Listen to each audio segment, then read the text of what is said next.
స్తోత్రం తండ్రి, పరిశుద్ధుడ అబ్రహాం, ఇస్సా, యాకోబుల గొప్ప దేవ, సర్వ సృష్టికర్త నీకే వందనాలు. ప్రభా, ఈ ప్రేయర్ని మీరు నడిపించండి, అందరినీ మీరు బలపరచు, దుష్ట దయ్యపు శక్తులన్నీ కూల్చివేయండి. అద్భుతాలు చేసే దేవుడు, ఆశ్చర్యకార్యాలు చేసే దేవుడు, నువ్వు చేసే అద్భుతాలు కంటికి కనబడవు, చెవులకు వినబడవు, హృదయానికి అగోచరం. ప్రభా, మమ్మల్ని అందరినీ నువ్వు బలపరిచి ఈ ప్రేయర్ని మీరు నడిపించి అన్ని విషయాలు మీరు తోడే ఉండమని యేసుక్రీస్తు నామంలో ప్రార్థిస్తున్నాను తండ్రి, ఆమేన్. మంచిది. దేవుని బిడ్డలకి నా హృదయపూర్వక వందనాలు. ఈరోజు మన మధ్యలో ఉన్న వైజాగ్ లక్ష్మక్క వాళ్ళ పెద్ద పాపది పెండి రోజు ఉంది. అక్కది ఫోన్ నంబర్ ఉంటే మీ వాట్సాప్లో 7995858 లాస్ట్లో ఏమో వస్తుంది. ఆ నంబర్కి మెసేజ్ అన్నా చేయండి, ఫోన్ అన్నా చేసి శుభాకాంక్షలు చెప్పండి. తర్వాత మన మాధవ అక్క ఉన్నారు కదా, ఆ అక్క గారికి కూడా ఫోన్ అన్నా చేయొచ్చు, లేకపోతే వాట్సాప్ అన్నా చేసి మెసేజ్ చేయండి. మ్యారేజ్ యానివర్సరీ శుభాకాంక్షలు. 19 years 20 years ఏమవుతుంది. రైట్, మంచిది. నేను కొంచెం మ్యారేజ్ గురించి ఈరోజు ఉంది కాబట్టి కొద్దిసేపు మాట్లాడతాను మ్యారేజ్ గురించి. తర్వాత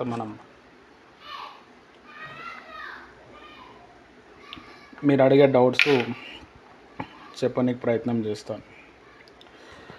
హల్లెలూయా. మంచిది. బైబిల్లో వివాహం అనేది చాలా గొప్ప విషయము, గనుడైన దేవుడు ఏర్పరిచిన ఒక ఏర్పాటు అన్నమాట. చాలామందికి వివాహం గురించి తెలియదు. సినిమాల్లో చూసి, సీరియల్స్లో చూసి వివాహం వ్యవస్థని కూల్చుకుంటున్నారు. సైతానికి ఎవరైనా వివాహం చేయాలంటే ఇష్టం ఉండదు, అని చాలా కోపం వస్తుంది. వివాహం చేయటం వల్ల అటు భార్యకి ఇటు భర్తకి సపోర్ట్ అనేది పెరుగుతుంది. సైతాన్ ఒక ప్లాన్ ఏంటంటే వివాహం చేసుకోవద్దు, కానీ సపోర్ట్ ఉండాలి, ఉండి పాపం చేసుకుంటూ ఉండాలి, పిల్లలు పుట్టకూడదు, సంసారిక జీవితం ఉండకూడదు, కానీ భార్యాభర్తలుగా ఉండాలి. తెలుగులో ఒక మంచి వర్డ్ ఉంటుంది దానికి, ఇద్దరు భార్యాభర్తలు లెక్కనే బ్రతకాలి అనేది సైతాన్ ఒక కాన్సెప్ట్. ఇదే కాన్సెప్ట్ మీద అబ్బాయిలు అమ్మాయిలుగా మారుతున్నారు. అమ్మాయిలు ఇంకొక అమ్మాయిని తెచ్చుకొని పెళ్లి చేసుకొని, లేకపోతే అట్లనే రూమ్స్లో ఉండి పని చేస్తూ ఉన్నారు. ఇదంతా కూడా దేవునికి విరుద్ధమైన కార్యము. హల్లెలూయా. బాగా డబ్బులు ఎక్కువైపోయి, ఒళ్ళంతా పొగరు ఎక్కువయ్యి ఇట్లాంటి పనులు చేస్తున్నారు. బైబిల్లో చాలా క్లియర్గా ఉంటుంది, నపుంసకులు దేవుని రాజ్యానికి వెళ్ళలేరు. తర్వాత ఇట్లా వ్యభిచారం చేసే వాళ్ళు కూడా దేవుని రాజ్యానికి వెళ్ళలేరు. మనకి వివాహ వ్యవస్థ అనేది లేకపోతే వ్యభిచారంలో వెళ్ళిపోతారని చెప్పి దేవుడు వివాహ వ్యవస్థను తెచ్చాడు. ఇప్పుడు ఒక అమ్మాయి ఉంది, ఒక అబ్బాయిని పెళ్లి చేసుకుంది, జీవితాంతం ఆ అబ్బాయితోనే ఉండాలి. ఆ అబ్బాయి చనిపోయాడు అనుకోండి, అప్పుడు ఆ అమ్మాయి వేరే ఆమెని చేసుకోవచ్చు, అది బైబిల్ మనకి చెప్పింది. కానీ భర్తనే పక్కన ఉండి వివాహం చేసుకోవటము అది వ్యభిచారంతో సమానమని మత్తయి సువార్తలో రాయబడ్డది. చాలామంది డైవర్స్ చేసుకొని పెళ్ళిళ్ళు చేసుకుంటున్నారు. అట్లా డైవర్స్ అవ్వడానికి మెయిన్ కారణం ఏంటంటే సైతాన్ శక్తి. భార్యాభర్తల గొడవలు, భార్యాభర్తలు విడిపోవటాలు, ఇవన్నీ కూడా సైతాన్ శక్తి అక్కడ ఆ ఇంట్లో ఉన్నదని మనం గుర్తుపట్టాలి. మా భర్త మమ్మల్ని చాలా టార్చర్ పెడుతున్నాడు. సైతాన్ ఒక పని ఏంటంటే ప్రేమని చంపేస్తుంది, ప్రేమ లేకుండా చేస్తుంది. లేకపోతే భర్త మీద ప్రేమ లేకుండా వేరే వ్యక్తి మీద ప్రేమ పుట్టేటట్టు చేస్తుంది. అది ప్రేమ, అది లవ్, అది కాదు, అది అట్రాక్షన్, అది కాదు, అది సైతాన్ శక్తి. అది హల్లెలూయా. చాలా ప్రాముఖ్యమైన విషయం. భర్త కూడా భార్యను ప్రేమించకుండా ఎవరెవరినో ప్రేమిస్తాడు, చాలా భయంకరం అది. చాలామంది ఒక క్వశ్చన్ వేస్తారు, లవ్ మ్యారేజ్ చేసుకోవచ్చా అని. చేసుకోవచ్చు, అదేం తప్పేం కాదు. కానీ మ్యారేజ్ అయిన తర్వాత లవ్ చేయటం అనేది ఉండదు. మ్యారేజ్కి ముందు నువ్వు నా దిల్కత్తు కూడా, నువ్వు లేకపోతే లేను, నువ్వే నా ప్రాణము, ఇవన్నీ చెప్తారు. మ్యారేజ్ అయిన తర్వాత డైలాగులు ఉండవు. అబ్బాయి అయినా మోసపోతాడు, అమ్మాయి అయినా మోసపోతారు. వీళ్ళు ఎంత స్పీడ్గా మ్యారేజ్ చేసుకుంటారో అంత స్పీడ్లో వీళ్ళు కట్ అయిపోతారు. తర్వాత మనం మ్యారేజ్ చేసుకునేటప్పుడు ఫస్ట్ వాళ్ళ వంశం ఏంది, వాళ్ళ పిల్లలు ఏంది, వాళ్ళ ఇంటి పరిస్థితి ఏంది, వాళ్ళ కల్చర్ ఏంది, వాళ్ళ పూర్వీకులు ఏంది, ఇవన్నీ కూడా మనం స్టడీ చేయాలి, మనం చూడాలి. దేవుడు మనకి ఇంకిత జ్ఞానం ఇచ్చాడు. కొంతమంది ఏం చేస్తారంటే ప్రార్థన చేస్తారు, ప్రభువాని చిత్తం ఉంటే అవ్వాలి లేకపోతే కూలిపోవాలి అని. అది మంచిదే, కానీ మనం స్పెషల్గా అక్కడ పోయి చూడటం చాలా ఇంపార్టెంట్. ఫ్యామిలీ గురించి ఎంక్వైరీ చేసుకోవాలా, తెలుసుకోవాలి. తెలుసుకొని వివాహం చేసుకుంటే తెలుసుకున్న తర్వాత కూడా మోసం అవుతుంది. అప్పుడు దేవునికి అప్పచెప్పి ప్రార్థన చేయాలి. కానీ మనంతటా మనం నేను డైవర్స్ అయిపోతా, నాకు ఇష్టం లేదు అని అన్నాం అనుకోండి, మనం కట్ అయిపోతాం. జీవితంలో మనకి పెళ్ళి అవ్వదు. భర్త లేని లోటు అప్పుడు తెలుస్తుంది మనకి. చాలా భయంకరం, శాపం చుట్టుకుంటుంది. నీ లైఫ్లో భర్త ఉండడు, పిల్లలు కూడా ఉండరు. చాలా ఘోరం, చాలామందికి తెలియదు. హల్లెలూయా. కాబట్టి ఆ వివాహ విషయం అనేది చాలా గొప్ప విషయం. ఎందుకంటే చాలామంది ఇప్పుడు ఒక వ్యక్తిని మనం కట్ అయిపోయినామంటే వాళ్ళ ఫ్యామిలీ మెంబర్స్ అందరూ ఏడుస్తారు, భర్త ఏడుస్తారు. పోనీ ఒకళ్ళ భర్త విడిపోయిందంటే భార్య ఫ్యామిలీ మెంబర్స్ ఏడుస్తారు, భార్య కూడా బాగా బాధపడతారు. ఆ ఏడుపు మొత్తం కూడా నువ్వు విడాకులు తీసుకున్నందుకు నీకు తాకుతుంది అన్నమాట. నువ్వు భర్తను వదిలేసినందుకు నీకు తాకుతుంది. చాలా భయంకరం అన్నమాట. ఏముండదు, ఇంకా అవ్వ ఉండదు, బువ్వ ఉండదు. ఒకవేళ పిల్లలు పుడితే కూడా ఆ పిల్లలకి చాలా ప్రాబ్లమ్స్. తండ్రి లోటు ఉండదు, తండ్రి లేని లోటు తెలుస్తుంది. ఇంకెవరి దగ్గర కూడా వాళ్ళు పోలేరు. ఖచ్చితంగా వాళ్ళు ఎవరినైనా పెళ్లి చేసుకుంటే వాళ్ళు మోసపోతారు. నేను అట్లా చాలా ఫ్యామిలీస్ చూసినాను. అంటే ఇప్పుడు ఒక అమ్మాయి ఒక వ్యక్తిని పెళ్లి చేసుకుంది, ఆయన క్యారెక్టర్ నచ్చలేదు, అయినా కానీ ఆయనతో ఉండాలి. లేదు, నా జీవితం నేను బతుకుతా అని చెప్పి ఈమె సెపరేట్ అయిపోయింది. ఈమెకు ఆల్రెడీ పిల్లలు ఉన్నారు. ఆ పిల్లల్ని పెళ్లి చేసుకుంటారు. ఈ భర్త ఏడుపు మళ్ళీ ఆయనకు తాకి అక్కడ అల్లుడు ప్రాబ్లం వచ్చేస్తుంది, లేకపోతే ఇక్కడ కోడలు ప్రాబ్లం వస్తుంది, ఏదో ఒకటి జరుగుతుంది అన్నమాట. హల్లెలూయా. చాలా ఇంపార్టెంట్. ఎందుకంటే ఒక వివాహం అంటే 2 తరాలు కలుస్తున్నాయి, అక్కడ 2 వంశాలు కలుస్తున్నాయి, 2 ఆత్మలు అక్కడ కలుస్తున్నాయి. కాబట్టి సైతాను చాలా భయంకరంగా పనిచేస్తాడు. ఫస్ట్ ఆఫ్ ఆల్ ఏంటంటే ఎవరైనా వివాహం చేసుకుంటున్నాడంటే సైతాన్ చాలా ఆటంకపరుస్తాడు, చాలా ఇబ్బంది పెడతారు. వివాహం జరగటం అంటే కూడా అది మామూలు విషయం కాదు. కొంతమంది ఎట్లుంటారంటే భార్యలు కావచ్చు లేకపోతే భర్తలు కావచ్చు, ఫస్ట్ మ్యారేజ్ చేసుకుంటారు, తర్వాత ఫ్రెండ్స్ మ్యారేజ్ అవుతూ ఉంటుంది, వాళ్ళ భార్యలను చూస్తారు లేకపోతే వాళ్ళ భర్తలను చూస్తారు. అప్పుడు ఫీల్ అవుతారు, నేను అనవసరంగా ఈమెను చేసుకున్నాను, ఈమె కలరే లేదు, ఏదో అప్పుడు చేసుకున్నాను. వాడు కొంచెం వెయిట్ చేసి మంచి అమ్మాయిని చేసుకున్నాడు, మంచి లైఫ్ వచ్చింది, మంచి ఆస్తులు వచ్చినాయి అని ఫీల్ అయ్యి వీళ్ళ మీద అది తప్పు ఒప్పుకోకుండా ఇటు భార్య మీద రుద్దుతారు. అనవసరంగా నేను చేసుకున్నాను, మా ఫ్రెండ్ చూడు ఇట్లా ఉన్నాడు, వాడు అట్లా వీడు ఇట్లా, ఆమె అంత సంపాదిస్తుంది, నువ్వు అసలు ఏమీ లేదు, అసలు నీకు చదువు కూడా లేదు, బండి నడపడం కూడా నీకు రాదు, నేను చేసుకున్నా, ఇప్పుడు జీవితాంతం నేను సాకాలి. అది పెళ్ళికి ముందు ఆలోచించరు పాప. అప్పుడు భార్య అక్కడ హట్ అయిపోతుంది. లేకపోతే కొంతమంది భార్యలు వాళ్ళ ఫ్రెండ్స్ లేకపోతే ఇంకెవరినన్నా చూసి అట్లా కూడా వాళ్ళు ఫీల్ అవుతూ ఉంటారు. అయితే బైబిల్ ఏం చెప్తుందంటే భార్య భర్తకు లోబడు, భర్త భార్యకు లోబడు. నీ భర్త ముసలివాడే ఉండొచ్చు, లేకపోతే పోలియో ప్రాబ్లమ్ ఉండొచ్చు, లేకపోతే ఎల్ఫాంటిసిస్ అంటే బోధికాలు అంటారు కదా, అదన్నా ఉండొచ్చు. మనం ఏం చేయాలా, భర్త ఇచ్చినందుకు ఆయన ప్రేమించాలి, ఆదరించాలి. దేవుడు తర్వాత భర్తకి మనం సపోర్ట్ చేయాలి, దేవుని తర్వాత మనం భార్యకే మనం సపోర్ట్ చేయాలి. ఇవన్నీ కూడా ఎఫెసీయులకు రాసిన పత్రిక 5వ అధ్యాయంలో రాస్తాడు. ప్రభువుకి లోబడుతున్నట్టు మీరు మీ సొంత పురుషులకు లోబడండి అని పౌలు భక్తుడు రాస్తాడు. హల్లెలూయా. చాలా ఇంపార్టెంట్. కాబట్టి నేను చెప్పేది ఏంటంటే ఇప్పుడు మనం ఒక భర్తను చేసుకున్నాము, లేకపోతే ఒక భర్త భార్యను చేసుకుంటే అనుక్షణం వాళ్ళని కాపాడుకోవాలి అన్ని విధానంలో. మనకు ఒకవేళ కోపం అహంకారం అంటే మనమే న్యూట్రల్ అవ్వాలి, తగ్గించుకోవాలి. పోయేది ఏమీ లేదు. నేను చాలా కేసెస్ చూస్తున్నాను. చిన్న గొడవ అయినందుకు భర్త ఉరేసుకొని చనిపోయాడు. ఇక భర్త ఉరేసుకొని చనిపోతే భార్య అందరు నన్ను పట్టుకుంటారా అని చెప్పి ఆమె కూడా ఇంకొక రూమ్లో వేసుకొని ఆమె కూడా ఉరేసుకొని చనిపోయింది. ఇద్దరు ఆడపిల్లలు, చిన్న పిల్లలు. మళ్ళీ ఇద్దరు హైలీ ఎడ్యుకేటెడ్. అమ్మాయి ఎంటెక్ చదివింది, ఈయన పిహెచ్డి చేసిండు ఎంటెక్లో. మంచి కమాయిస్తున్నారు. ఇద్దరు బైబిల్ ట్రైనింగ్ చేశారు. ఇద్దరు ఊరేసుకొని చనిపోయారు. 35-36 ఏజ్ ఉంటుంది. ఆ గుంటూరులోనే ఎక్కడ పోయి సమాధి చేసారు కరోనా టైంలో. ఇప్పుడు ఆ పిల్లల పరిస్థితి ఏంది? చిన్న ఎమోషన్ చిన్నగా తట్టుకుంటారే, నాకేమన్నా అయితే నేను చేసుకుంటే మరి నా పిల్లలు ఉన్నారని కొంచెం ఆలోచిస్తే అయిపోతుంది. దానికి పెళ్ళి ఎందుకు చేసుకోవాలా? పిల్లల్ని ఎందుకు కనాలి? పిల్లల్ని రోడ్డు మీద ఎందుకు పెట్టాలి? మీరు చెప్పండి నాకు. కాబట్టి నేను చెప్పేది ఏంటంటే, నీ భర్త నీకు రివర్స్లో ఉన్నా, నీ భార్య నీకు రివర్స్లో ఉన్నా, వాళ్ళు కాదు రివర్స్లో ఉన్నది, సైతాన్ ఉంది వాళ్ళ లోపల.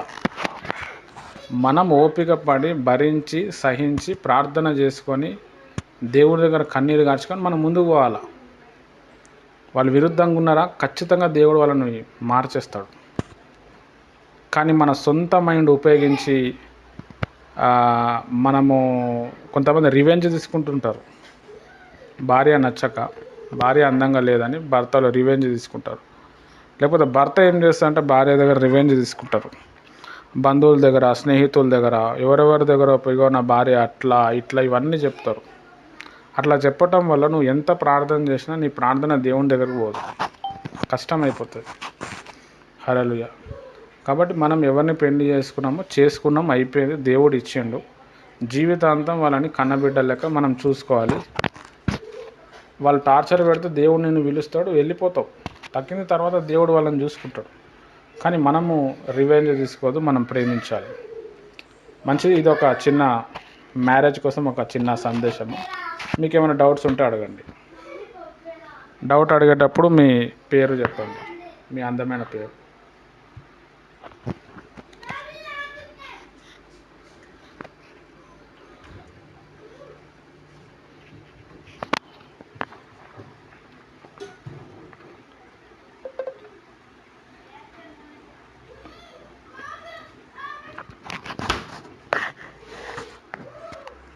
యాకోబు మామ లాభాలు, రెబ్కాను రాహేలు ఉంటారు కదన్నయ్య. లేయా దేవుణ్ణి అడుగుద్ది కదన్నయ్య గర్భం రావాలని. మరి రాహేలు విగ్రహారాధనలు ఎందుకు పట్టుకెళ్తుందని? వాళ్ళు అన్యులా లేకపోతే జీసస్ నమ్ముకున్న వాళ్ళైనా?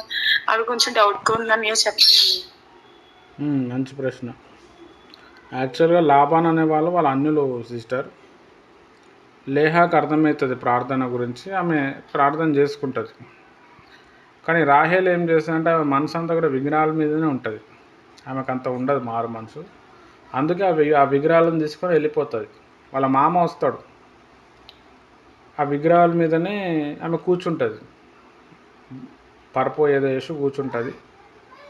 కూర్చున్నప్పుడు వాళ్ళ మామ నువ్వు లేవు, విగ్రహాలు కనిపిస్తలేవు అని అంటే అందరి దగ్గర దొరకదు, ఆమె దగ్గర ఉంటుంది. నేను లేవలేను, నా పరిస్థితి బాగాలేదు, మీరు అర్థం చేసుకోండి, నాకు ప్రాబ్లమ్స్ ఉన్నాయి, నాకు ప్రైవేట్ ప్రాబ్లమ్స్, సీక్రెట్ ప్రాబ్లమ్స్ ఉన్నాయంటే ఆయన వెళ్ళిపోతాడు. ఆ విగ్రహాలు పోవటం వల్ల ఆమె మధ్యలో చనిపోవాల్సి వస్తుంది. అట్లా రాహేల్ గారు చనిపోతారు. వాళ్ళైతే అన్యులు వాళ్ళు. ఈమె లేహా గారు ప్రార్థన చేయడానికి కారణం ఏంటంటే యాకోబు ఆమె ప్రార్థన గురించి చెప్తాడు. యాకోబు కూడా ప్రేయర్ చేసుకుంటూ ఉంటాడు కాబట్టి ఆమెకి తెలుసు ప్రేయరు దేవుడు వింటాడు, ఆమె ప్రేయర్ చేస్తుంది. మంచి ప్రశ్న వేసారు. గర్భాన్ని దేవుడు ఎందుకు వెంటనే తెరవలేదు? అది లేయా గారికి త్వరగా తెరిచారు కదా, దానివల్ల రాహేల్ గారు ఏం చేస్తారు, మళ్ళీ తన యొక్క దాసితో పంపిస్తారు కదా సంతానం కలగాలని. మరి ఒక సందర్భం అక్కడ ఏర్పడుతుందని దేవుడికి తెలుసు కదా, తన గర్భాన్ని ఎందుకు మూసారు? అది తప్పు కదా అలా వెళ్ళడము. కరెక్టే. అయితే దేవుని ప్రణాళిక వేరే ఉంది సిస్టర్. మరి ఈమెకి కళ్ళు లేవు కదా, ఈయన ఎక్కువ ఈమెను ప్రేమించాడు. వీళ్ళిద్దరికి పెళ్ళి అవుతుంది, ఇద్దరు అక్క చెల్లెలకి పెళ్ళి అవుతుంది. మరి ఈయన ఏం చేస్తాడంటే రాహేల్ని ప్రేమిస్తూ ఉంటాడు, లేహాని ప్రేమించాడు. అందుకే దేవుడు ఏం చేస్తాడు అంటే లేహా గర్భం ఓపెన్ చేస్తాడు. ఆమె కొడుకు పుట్టిన తర్వాత కొంచెం ప్రేమ అటు షిఫ్ట్ అవుతుంది. యాకోబ్కి. అట్లా అని చెప్పి దేవుడు ఈమెని గర్భం ఆపేసి ఆమె గర్భం ఓపెన్ చేశాడు. అట్లా మన జీవితంలో కూడా కొన్ని ఏం చేస్తానంటే దేవుడు ఆపేస్తాడు. మనం ఆయన ప్రియులుగా ఉంటాము, ఆయన పక్కనే ఉంటాము, ఆయనకు దగ్గరగానే ఉంటాము, ఆపేస్తాడు. ఎందుకు ఆపేసిండంటే అది ఆయన ఇష్టం. అది మన లోపల ఒక మార్పు కలగటానికి ఆయన ప్రయత్నం చేస్తాడు. కాబట్టి దాన్ని ఆయన ఆపేస్తాడు. ఆపేసి మళ్ళీ మూమెంట్ వచ్చినప్పుడు ఆయననే ఓపెన్ చేస్తాడు. సేమ్ ఇట్లాంటి సందర్భమే మనకి సమూయేలు గ్రంథంలో కనిపిస్తుంది. హన్నా, పెనిన్నా ఇద్దరు భార్యలు ఉంటారు ఒకటే భర్తకి. హన్నా పెద్ద ఆమె గర్భాన్ని మూసిండు. పెనిన్నా ఆమె గర్భాన్ని తెరిచాడు, ఆమె కొడుకులు పుట్టారు. మళ్ళా ఆ పెనిన్నా తోటే హన్నాకి రెచ్చగొడతాడు దేవుడు. తిట్టుమని చెప్తే ఆమె తిడుతూ ఉంటుంది, నువ్వు గొడ్రాలివి, నువ్వు అది ఇది అది. ఎందుకంటే అది కూడా ఒక దేవుని యొక్క చిత్తం, అందులో కూడా దేవుని చిత్తం ఉంటుంది. కాబట్టి ఆమె చాలా భారం కలిగి ఆమె ఒక ప్రేయర్ చేస్తుంది, ప్రభా నాకు ఒక కొడుకుని నేను మళ్ళీ నీ సేవకి ఇస్తాను. అప్పుడు దేవుడు ఆమె గర్భాన్ని ఓపెన్ చేస్తాడు. ఈ సిట్యువేషనే క్రియేట్ కాకపోతే ఆమె ప్రేయర్ చేయదు, కొడుకు పుట్టాడు. అంటే మన జీవితంలో కూడా కొన్ని ప్రేయర్స్ రావటానికి, కొన్ని ఆలోచన విధానాలు మార్చుకోవటానికి దేవుడే అడ్డంగా వచ్చి నిలబడతాడు. దేవుడే అడ్డంగా వచ్చి నిలబడి దేవుడే సిట్యువేషన్స్లో మనం టార్చర్ పెడతాడు. పెట్టి ఇక మనం అన్నీ భరించలేక మనం అప్పుడు దేవుని పాదాలకు వచ్చినప్పుడు దేవుడు పట్టుకుంటాడు. అట్లా చాలామంది జీవితాల్లో దేవుడు చేస్తూ ఉంటాడు. ఇప్పుడు నేనే ఉన్నాను, మా ఇంటికి పెద్ద కొడుకుని, నేను ఉద్యోగం చేయాలి, మాకేం ఆస్తిపాస్తులు లేవు, సొంతం ఇల్లు కూడా లేదు, ఏమీ లేదు, నేను చేస్తేనే అన్నీ అవుతుంది. దేవుడు నువ్వు చేయొద్దు అని చెప్పి దేవుడు నన్ను అడ్డగిస్తూ వచ్చిండు. నేను అట్లనే ముందుకు వెళ్ళిపోయాను. చాలా పెద్ద ప్రాబ్లమ్స్ వచ్చేసరికి సరే అని చెప్పి నేను వదిలేసినాను. ఇప్పుడు సెట్ అయిపోయినాను నేను. అట్లా ప్రాబ్లం రాకపోతే మళ్ళీ ఉద్యోగానికి పోయేటోని, ఏదో ఒకటి జరుగుతుంది. అట్లా దేవుడు కొంతమందిని ఇష్టపడినప్పుడు వాళ్ళు ఈ టైప్ ప్రేయర్స్ చేయాలి అని చెప్పి దేవుడు అందరినీ ఇష్టపడతాడు. మార్చుకోవటానికి చాలా ప్రయత్నాలు చేస్తాడు. ఆ ప్రయత్నాలు మనం ముందే గుర్తుపట్టి పసిగట్టి మనం ముందుకు వచ్చేస్తే బెస్ట్. లేదు అని అంటే చాలా తీవ్రమైన ప్రాబ్లమ్స్ మనం ఫేస్ చేస్తాము. లైఫ్లో చాలా కోల్పోతాం మనం. తర్వాత దేవుని దగ్గరకు వస్తే కూడా పెద్దగా లాభం ఏమి ఉండదు, అంతా అయిపోతుంది ఆడ. యోనా జీవితంలో కూడా అదే జరిగింది. దేవుడు ఇరాక్కి వెళ్ళమని చెప్పిండు, నినివే ప్రాంతానికి వెళ్ళమంటే ఆయన స్పెయిన్ అనే దేశం, బ్రిటిష్ స్పెయిన్, తర్షీష్ అనే ప్రాంతానికి వెళ్తాడు. భయంకరమైన సుడిగాలి ఇవంతా వచ్చేస్తుంది. మొత్తం అంతా దేవుడు ఆ పడవని, ఆ పెద్ద షిప్ని షేక్ చేసేస్తే ఆయన అర్థం చేసుకుంటాడు, ఇంక నేనేం చేసేది లేదు, నన్ను సముద్రంలో వేసేయండి, ఇదంతా వెళ్ళిపోతుంది అంటాడు. ఆయన సరెండర్ అయ్యిండు అక్కడ, ఆయన లోబడ్డాడు. అర్థమైపోయింది ఆయనకి. అట్లా ఎన్నో దాకినాయి ఆయనకి, ఎన్నోసార్లు దేవునికి వ్యతిరేకంగా ఉన్నాడు, అందుకే ఆయన లోబడిపోయాడు, అమ్మో అని చెప్పి. ఒకవేళ లోబడకపోతే ఇంకా తీవ్రత పెరిగిపోతుండే. అట్లా దేవునికి ఏదైనా కోపం వచ్చినట్టు మనం చేస్తే సిట్యువేషన్స్ అట్లా చేంజ్ అవుతాయి, సడన్గా చేంజ్ అయిపోతుంది, అంత వ్యతిరేకత వస్తుంది. అప్పుడు మనం గుర్తుపట్టి ప్రభా నన్ను క్షమించని చెప్పి దేవుని దగ్గర సరెండర్ అయిపోయి మనలో ఏదైనా తప్పు ఉందా అని చెప్పి మనం సరి చేసుకుంటే మనకి బెటర్. అది దేవుడు సరే అని చెప్పి ఓకే అంటాడు. లేదు అంటే చాలా ప్రాబ్లం. యోనా వచ్చి అందరికీ చెప్పాడు, నినివే ప్రాంత ప్రజలు 185,000 మంది ఉంటారు. రాజు తెలివైనోడు, తెలుసుకున్నాడు, అరే మనం తప్పు చేస్తున్నాం, కరెక్టే కదా అని చెప్పి ఆయన సింహాసనం వదిలి పంచ కట్టుకొని తల మీద బూడిద చల్లి ఉపవాసం ఉండి ప్రార్థన చేస్తాడు. పశువులకు కూడా నీ దాన ఇయ్యొద్దని చెప్తాడు. మొత్తం ఆ దేశం, ఆ ప్రాంతం అంతా కూడా ఉపవాసం ఉంటారు. అప్పుడు దేవుడు అయ్యో వీళ్ళు ఉపవాసం ఉండి ప్రేయర్ చేస్తారు కాబట్టి ఆయన లోపల ఆయన కరుణామయుడు కాబట్టి దాన్ని వదిలేస్తాడు. ఆయన గుర్తుపట్టిండు, అక్కడున్న రాజు గుర్తుపట్టి ఎఫెక్టివ్ ప్రేయర్ చేయటం వల్ల అది సెట్ అయిపోయేది. ఒకవేళ ఆయన గుర్తుపట్టకపోతే యోనా చెప్పిన ప్రవచనం అక్కడ నెరవేరుతుండే, మరి అక్కడ అంతా నాశనం జరుగుతుంది. మళ్ళా మనం ఇంకా వేరే అధ్యాయాలు, నహూం గ్రంథం అట్లా చదివితే, వేరే గ్రంథాలు మనం చదువుతూ ఉంటే నినివే ప్రాంత ప్రజలు మళ్ళీ తప్పిపోతారు. అప్పుడు దేవుడు వాళ్ళ గురించి బాధపడతాడు, దేవుడు పౌరుషంగా వాళ్ళతో మాట్లాడతాడు.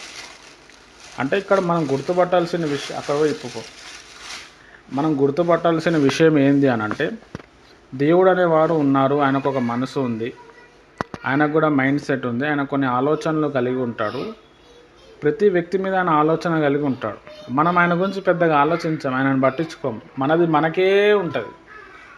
నాకు అప్పులు పోవాలి, లేదంటే నాకు వివాహం అవ్వాలి, లేదంటే నాకు సంతానం కావాలి, నేను ఇల్లు కట్టుకోవాలి, నాకు మంచి భార్య రావాలి, చూడడానికి మస్తు ఉండాలి, అందంగా మంచి భర్త రావాలి, మంచి హైట్ పర్సనాలిటీ ఉండాలి, తెల్లగా ఉండాలి, నేను చెప్పిందంతా మా ఆయన వినాలి, నేను చెప్పిందంతా మా భార్య వినాలి, వాళ్ళ అమ్మోళ్ళ ఇంటికి పోకూడదు, మా ఇంటికి కూడా, ఇట్లాంటి ప్రార్థనలు చేస్తారు. కానీ దేవుడు కూడా ఏదో ఒకటి మనసులో పెట్టుకుంటున్నాడు.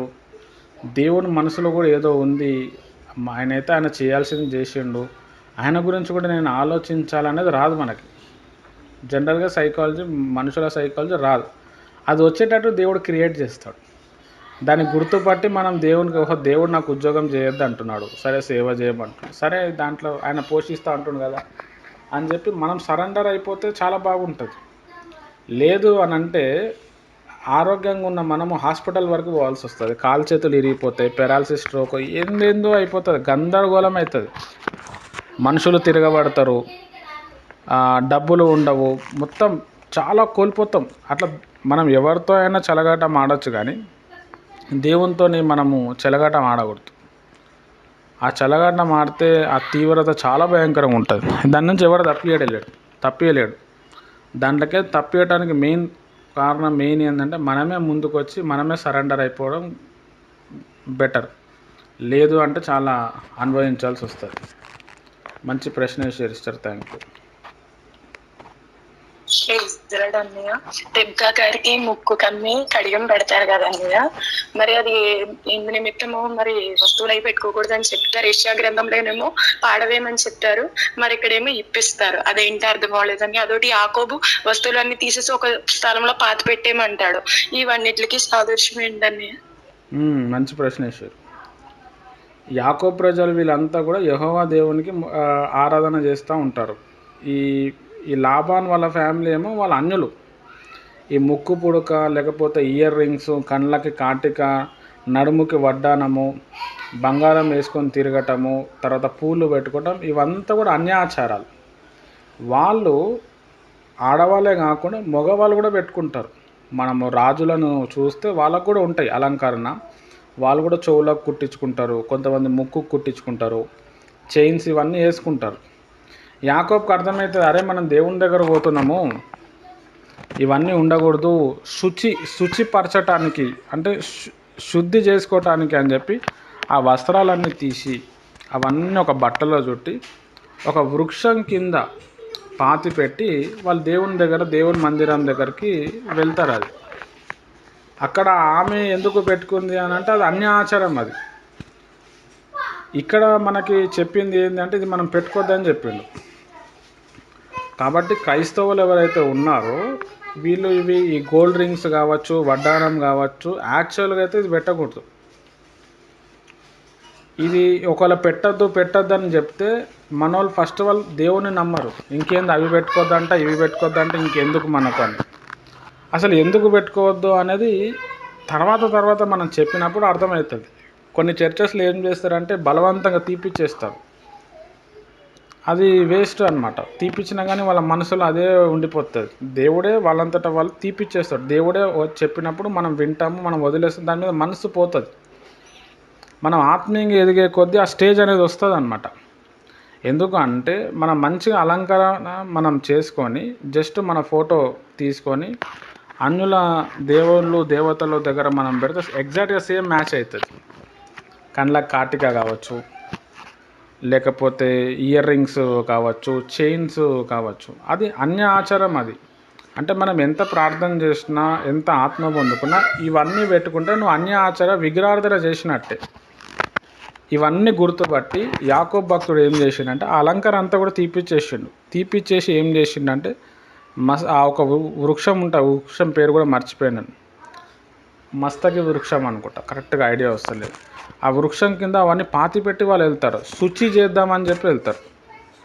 కాబట్టి అది చాలా ప్రాముఖ్యం. ఇట్లా పోనీ అది పాత నిబంధన అనుకుంటారు. తర్వాత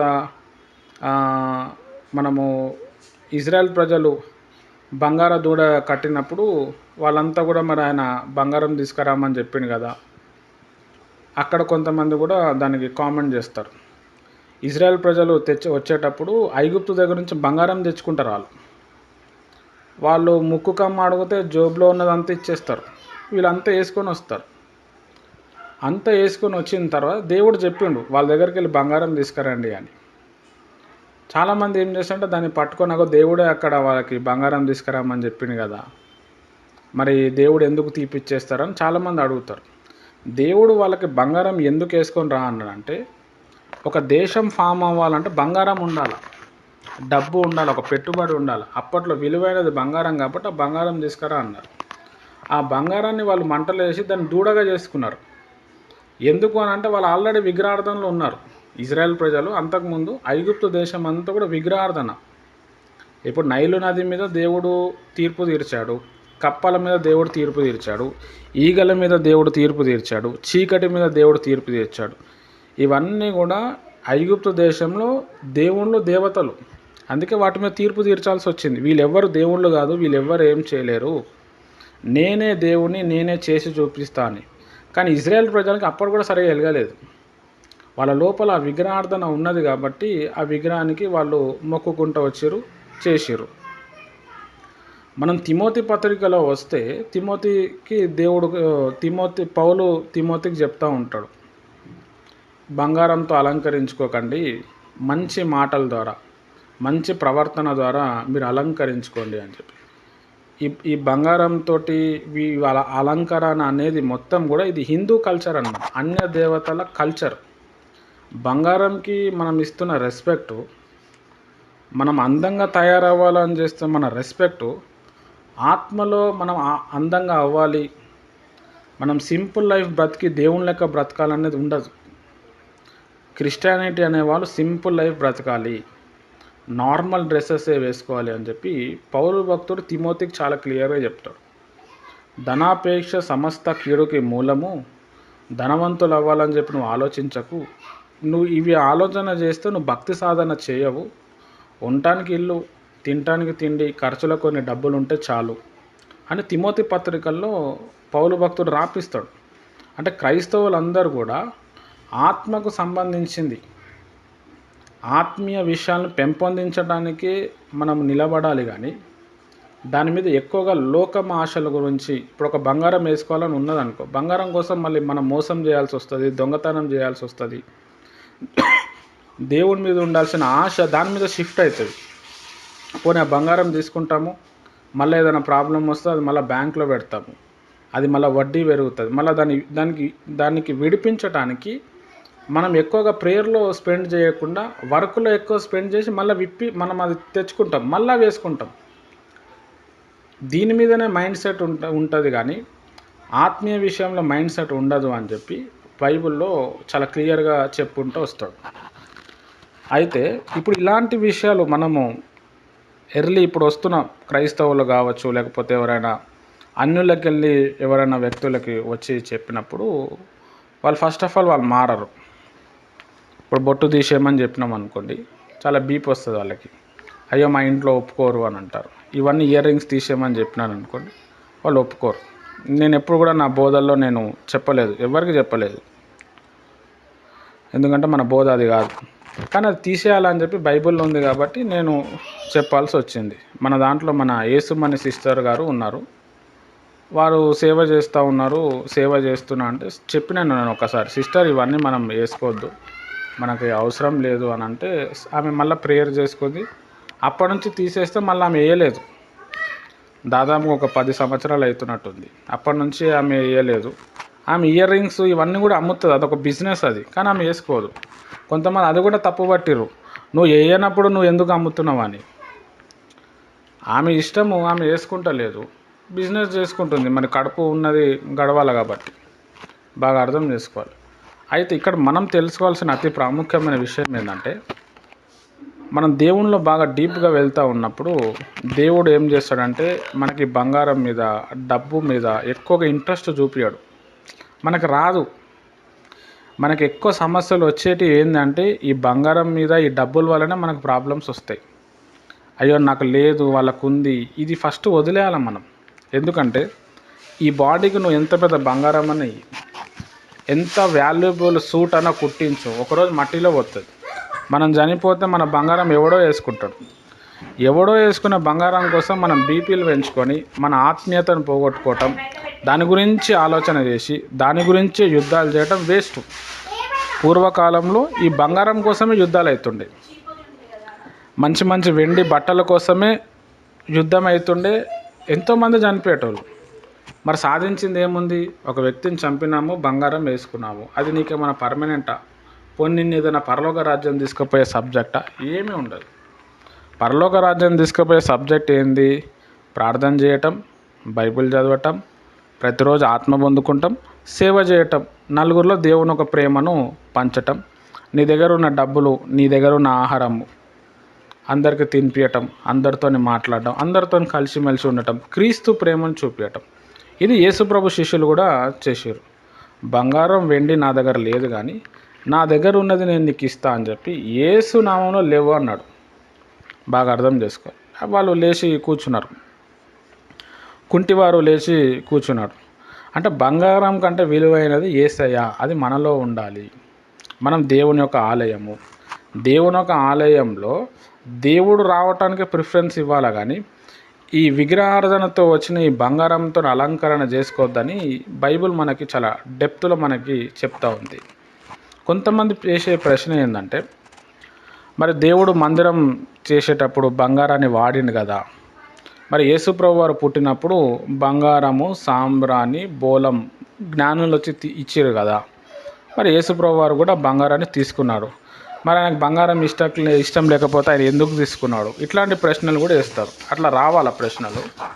అక్కడ జ్ఞానులు బంగారం ఇచ్చారు, బోలం ఇచ్చారు, సాంబ్రాన్ని ఇచ్చారు. ఆ బంగారము ఆయన పరిశుద్ధతకు సాదృశ్యంగా అక్కడ ఇవ్వబడ్డది. బాగా అర్థం చేసుకోవాలి. అట్లా ప్రత్యక్ష గుడారం మన సబ్జెక్టు మనం చూస్తూ ఉన్నప్పుడు బంగారంతో మనము కట్టాలి, బలిపీఠం బంగారంతో కట్టాలి. బంగారం అంటే ఆ దేవుని యొక్క పరిశుద్ధతకు సాదృశ్యమని అది చూసినప్పుడు గుర్తుకు రావాలని చెప్పి దాన్ని పెట్టాడు. అది మెడలో వేసుకోవాలని చెప్పి మనకు పెట్టలేడు. ఎందుకంటే ఇప్పుడు బంగారము ₹1,00,000 తులం. ఇప్పుడు 70,000 ఉంది. ఇంకొక 3 నెలల్లో ₹1,00,000 అయిపోతుంది. ఇంకో 2-3 సంవత్సరాలు 2 లక్షలు అవుతుంది. ఏది? తులం. నా మ్యారేజ్ అయినప్పుడు అప్పట్లో అంత 10,000 5,000 ఉండే. మేము చిన్నప్పుడు 500 ₹1,000 ఉండే, 2,000 ఉండే. ఇప్పుడు పెరిగిపోయింది. అది ఇంకా పెరిగిపోతూనే ఉంటుంది. అయితే ఇక్కడ మనము దేవుని ఒక ఆత్మ పొందుకోవాలి, వరాలు పొందుకోవాలి. ప్రజలు నాశనం అవుతున్నారు, మనం ఏదో ఒకటి చేయాలా. దీని మీద ఎక్కువ ఉండకుండా బంగారము చేసుకోవాలా, ఫంక్షన్స్ వచ్చినప్పుడు వేసుకోవాలా, చూపించాలా, మళ్ళీ దాని మీదనే మైండ్ సెట్ వెళ్ళాలి. అది సైతాన్ అట్లా చూపిస్తూ ఉంటాడు. కానీ అది బైబిల్ బాగా మనం చదివితే వాటి మీద మనకు నఫరత్ వస్తుంది. నఫరత్ అంటే విరక్తి వస్తుంది, చీ ఇది అని చెప్పి. నేను ఒక దైవజనుడిని, నేను బంగారం వేసుకోవద్దు, నాకు అది దేవుడు చెప్పిండు. నేను మర్చిపోయి ఏం చేసిన అంటే పెళ్ళిలో బంగారం వేసుకున్నాను, బంగారం ఉంగరం వేసుకున్నాను. నేను ఆ ఉంగరం ఓన్లీ 2 వారాలే ఉండే నా దగ్గర. అది అమ్మేసిన తర్వాత చాలా ప్రాబ్లం ఫేస్ చేసిన నేను. కొన్ని 3-4 సంవత్సరాల తర్వాత నాకు ఎందుకు పెళ్ళిలో ప్రాబ్లమ్స్ వచ్చినాయంటే బంగారం వేసుకున్నందుకు. ఇప్పుడు మా అమ్మాయి ఉంది, ఆమెకి చెవులు కుట్టించారు. యాక్చువల్గా అది చెవులు కుట్టియద్దు. మా నాన్న ఫోర్స్, వాళ్ళంతా క్యాథలిక్స్ కదా, వాళ్ళు సేమ్ అంతా అన్యుల లెక్కనే ఉంటారు. నిన్న మా అక్క కూడా అడుగుతుంది మా అమ్మకి, మీరు ఇవన్నీ ఎందుకు తీసేసారు అంటే, మేము సమర్పించుకున్నాం అందుకే తీసేసినాం అన్న. వాళ్ళు వేసుకుంటారు, వాళ్ళ లైఫ్ వేరు, మన లైఫ్ వేరు. దేవుడు మనల్ని పిలిచాడు, మనకు అవసరం లేదు. అయితే మనం దేవునిలో వస్తూ ఉన్నప్పుడు దేవుడు నీకు చెప్తాడు, ఇది నీకు అవసరం లేదు బేటా, నువ్వు తీసేయాలా అని దేవుడు ఒకవేళ స్పష్టంగా మనకు చెప్తే దాన్ని తీయటం బెస్ట్. లేదు అంటే చాలా ప్రాబ్లం వస్తుంది. కొంతమంది ఏం ప్రశ్న వేస్తారంటే, బ్రదర్ మరి బంగారం వేసుకుంటే మరి పరలోక రాజ్యం బోమా అని అడిగేటోళ్ళు కూడా ఉంటారు ప్రబుద్ధుడు. ఇప్పుడు మీలో కూడా చాలామంది డౌట్ వచ్చి ఉంటుంది, బంగారం వేసుకుంటే నువ్వు పరలోక రాజ్యం పోవా, ఆ బంగారం వేసుకున్నందుకు నువ్వు పరలోక రాజ్యం రావు అన్నది దేవుని కాన్సెప్ట్ కాదు. మనల్ని చూసినప్పుడు అన్ని ఆచారం కనబడుతుంది మన లోపల. అందుకే అంత ఫుల్ ఫ్లెడ్జ్డ్ అనేది ఉండదు. బంగారం తీసి సేవ చేసే వాళ్ళకి, బంగారం వేసుకున్న వాళ్ళకి చాలా తేడా ఉంటుంది. వాళ్ళ సమర్పణలో, వాళ్ళ మాటల విధానంలో చాలా తేడా చాలా తేజస్సు ఉంటుంది, చాలా డెప్త్ ఉంటుంది. దేవుడు వీళ్ళని వాడుకుంటాడు, వాళ్ళని వాడుకుంటాడు. కానీ చివర్లో దేవుడు కొంతమందిని స్పెషల్గా సెలెక్ట్ చేసుకుంటాడు. ఆ స్పెషల్ గుంపులో మనం ఉండాలి అంటే మనం సమర్పణ చేసుకోవాలి. లేదు నేను చేయలేను బ్రదర్, నేను అది లేకపోతే నేను ఉండలేను అంటే నువ్వు వేసుకోవచ్చు, ఏమీ కాదు. కానీ ఒకరోజు దేవుని చిత్తంలో ఉంటే ఆటోమేటిక్ నువ్వే తీసేస్తావు. ఇప్పుడు మా అమ్మగారు ఉన్నారు, ఆర్థోడాక్స్ హిందూస్. ఆమె హిందూయిజంలోనే చాలా పెద్ద పూజలు పునస్కారాలు చేశారు. మహారాష్ట్రియను, ఫుల్ చేతి నిండా గాజులు, ముఖానికి లిప్స్టిక్, బొట్టు, తిలకము, మెడలో చైన్లు, ఇవి ఎప్పుడు ఉంటాయి, 24 గంటలు ఉంటాయి. ఎప్పుడైతే దేవుని ఒక ఆత్మ పొందుకుంటా ఉన్నదో, ప్రేయర్లో వస్తూ ఉన్నదో, ఆమెకు ఆటోమేటిక్ దాని మీద మనసు ఇరిగిపోవటము, అంత మెడ అంతా దురద రావటము, మొత్తము చెవులన్నీ గోక్కోవటము అంతా చేసింది. అప్పుడు ఆమె ఏజ్ 45 మీద ఉంటుంది. అప్పుడు అరే నాకు ఇది దేవుడు చెప్తాడు 45, 47 వరకు ఉన్నట్టుంది. సరే అని చెప్పి ఆమె తీసేసింది. అప్పటి నుంచి ఆమె వేసుకోలేదు. మా మహారాష్ట్ర వాళ్ళ దగ్గరికి వెళ్తే కూడా మా అక్క వాళ్ళు, మా పెద్దమ్మలు వాళ్ళందరూ కూడా నువ్వు ఇట్లా వస్తే బాగులేదు, నువ్వు ఇవన్నీ వేసుకోవాలని చెప్తే కూడా నేను వేయను, లేకపోతే పెళ్లి నుంచి వెళ్ళిపోతా అని చెప్పింది. అది ఆమె సమర్పణ, అది దేవుడు ఆమెకి ఇచ్చిండు. కొంతమందికి అట్లా ఉండదు, వాళ్ళు తీస్తారు మళ్ళీ వేస్తారు. ఇంకా కొంతమంది ఎట్లుంటారంటే వాళ్ళు చర్చికి వెళ్ళేటప్పుడు అన్నీ తీసి పడేస్తారు, బల్ల ఇస్తారు. మళ్ళీ నార్మల్గా ఉన్నారనుకోండి, మళ్ళీ అన్నీ వేసుకొని తిరుగుతారు, ఫోటోలు దిగుతారు. అది పెద్ద శాపం, అది చాలా భయంకరం. అంటే నువ్వు దేవుణ్ణి మోసం చేయాలనుకుంటున్నావు. ఇప్పుడు సేవ చేయాలి అనే దృక్పథం నీకు ఉన్నప్పుడు దాంతో నీకు ఏం పని? మనకు అంత అవసరము లేదు. మనం ప్రత్యేకింపబడ్డాము, దేవుని కోసం ఏదైనా సాధించాలి మనం. కాబట్టి ఈ బంగారం విషయం అనేది చాలా కాంప్లికేటెడ్ విషయము. దీన్ని మనము ఏంది అని అంటే దేవుణ్ణి అడగాల. దేవుణ్ణి అడిగి ప్రభా నేను తీసేయాలన్నా ఉంచాలంటే దేవుడు మనకు ప్రేరేపణ ఇస్తాడు, దేవుడు చెప్తాడు. ఒకవేళ దేవుడు మనకు చెప్పినప్పుడు, ప్రేరేపణ వచ్చినప్పుడు, ఎందుకంటే చాలామందికి కూడా తెలియదు పాపం, వాళ్ళు బంగారం వేసుకొని అందంగా ఉండాలని అనుకుంటారు. ఇప్పుడు ఈ విగ్రహార్థన సబ్జెక్టు పార్వతీదేవి గారు, లేకపోతే కాళిక మాత గారు, లేకపోతే సరస్వతి దేవత, వాళ్ళ ఫొటోస్ మీరు చూడండి యూట్యూబ్లో, గూగుల్లో కొడుతూ సేమ్ మీరు ఎట్లా రెడీ అయ్యారో వాళ్ళు కూడా అట్లనే ఉంటారు. మీకు బొట్టు ఉంటుంది, వాళ్ళకు బొట్టు ఉంటుంది. మీ మెడలో హారం ఉంటుంది, వడ్డానం ఉంటుంది, వాళ్ళకు కూడా ఉంటుంది. అది అన్య ఆచారం, అక్కడి నుంచి వచ్చింది. అది మనం బైబిల్లోకి వెళ్ళి పుట్టింది కాదు అది. అందుకే యాకోబు భక్తుడు ఇది అర్థం చేసుకొని తీసేసాడు. యెషయా గ్రంథంలో మీరు చెప్పినట్టు నీ బంగారము తీర్పు దినమప్పుడు నిన్ను రక్షించదు, నీ బంగారం నీతో ఇప్పిస్తానని దేవుడు అక్కడ చెప్తాడు. అట్లా దీంట్లో చాలా కోణాలు ఉంటాయి. ఇప్పుడు చాలామంది పెద్ద పెద్ద పాస్టర్స్ ఉంటారు, వాళ్ళు కూడా జాతిరత్నాలు వేసుకుంటారు, బంగారంది రింగ్ వేసుకుంటారు. వాళ్ళు టచ్ అవ్వగానే చాలామంది పడిపోతారు, స్వస్థతలు అయితే. వాళ్ళు చనిపోతే కూడా వాళ్ళు చనిపోయిన వ్యక్తులను కూడా వాళ్ళు లేపుతారు, వాళ్ళు కూడా వాక్యం చెప్తారు. కానీ ఇది మాత్రం తీయరు. అయితే ఇక్కడ మనం బాగా అర్థం చేసుకోవాల్సిన విషయం ఏంటంటే, సేవకులు అంటే లేవి గోత్రికులు అన్నమాట. లేవి లాంటి వాళ్ళు.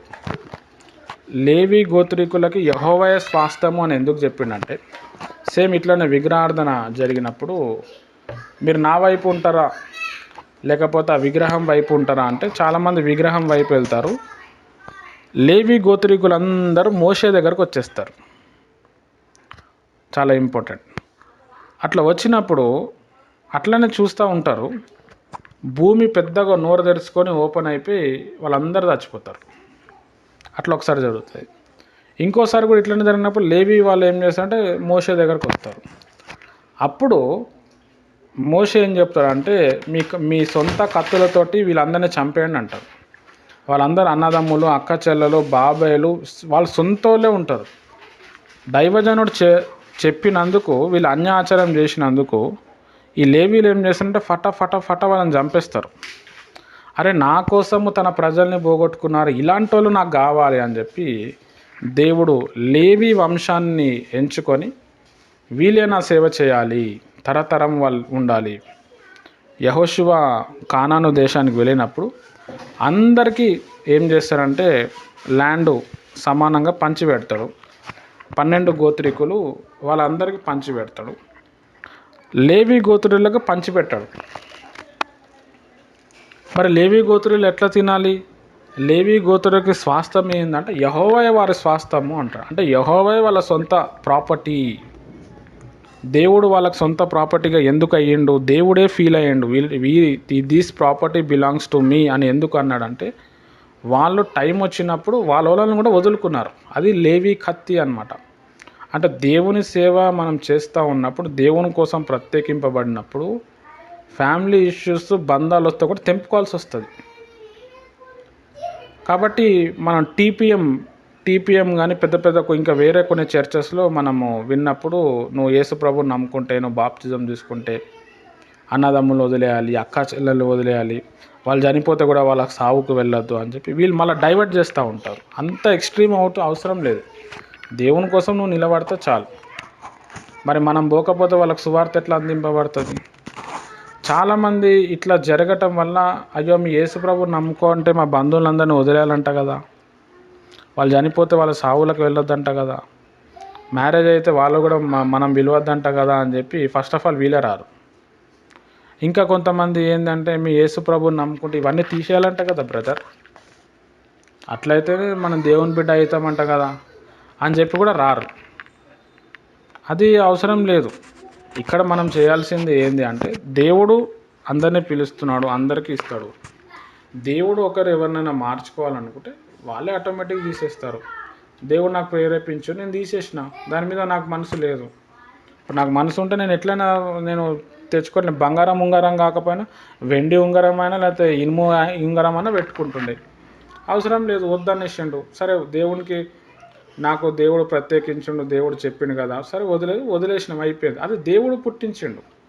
అట్లా దేవుడు మిమ్మల్ని ఎవరినన్నా పుట్టిస్తే బెస్ట్ మీరు తీసేయండి, లేదంటే అప్పటి వరకు వేసుకోండి. అదేమి తప్పేమీ కాదు, అదేం పాపం కాదు. కానీ ఇక్కడ బాగా అర్థం చేసుకోవాల్సిన విషయం ఏంటంటే అది అన్య ఆచారము. దీన్ని ఇంకా మనం డీప్గా నొక్కి చెప్తే బుర్ర వేలిపోతుంది. అరే ఏంది అట్లేంది ఇట్లేంది చాలా. ఇప్పుడు నేనైతే చాలా డీప్గా చెప్పిన దీని గురించి, మీకు ఎవ్వరు కూడా ఇంత ఇన్ఫర్మేషన్ ఇవ్వరు.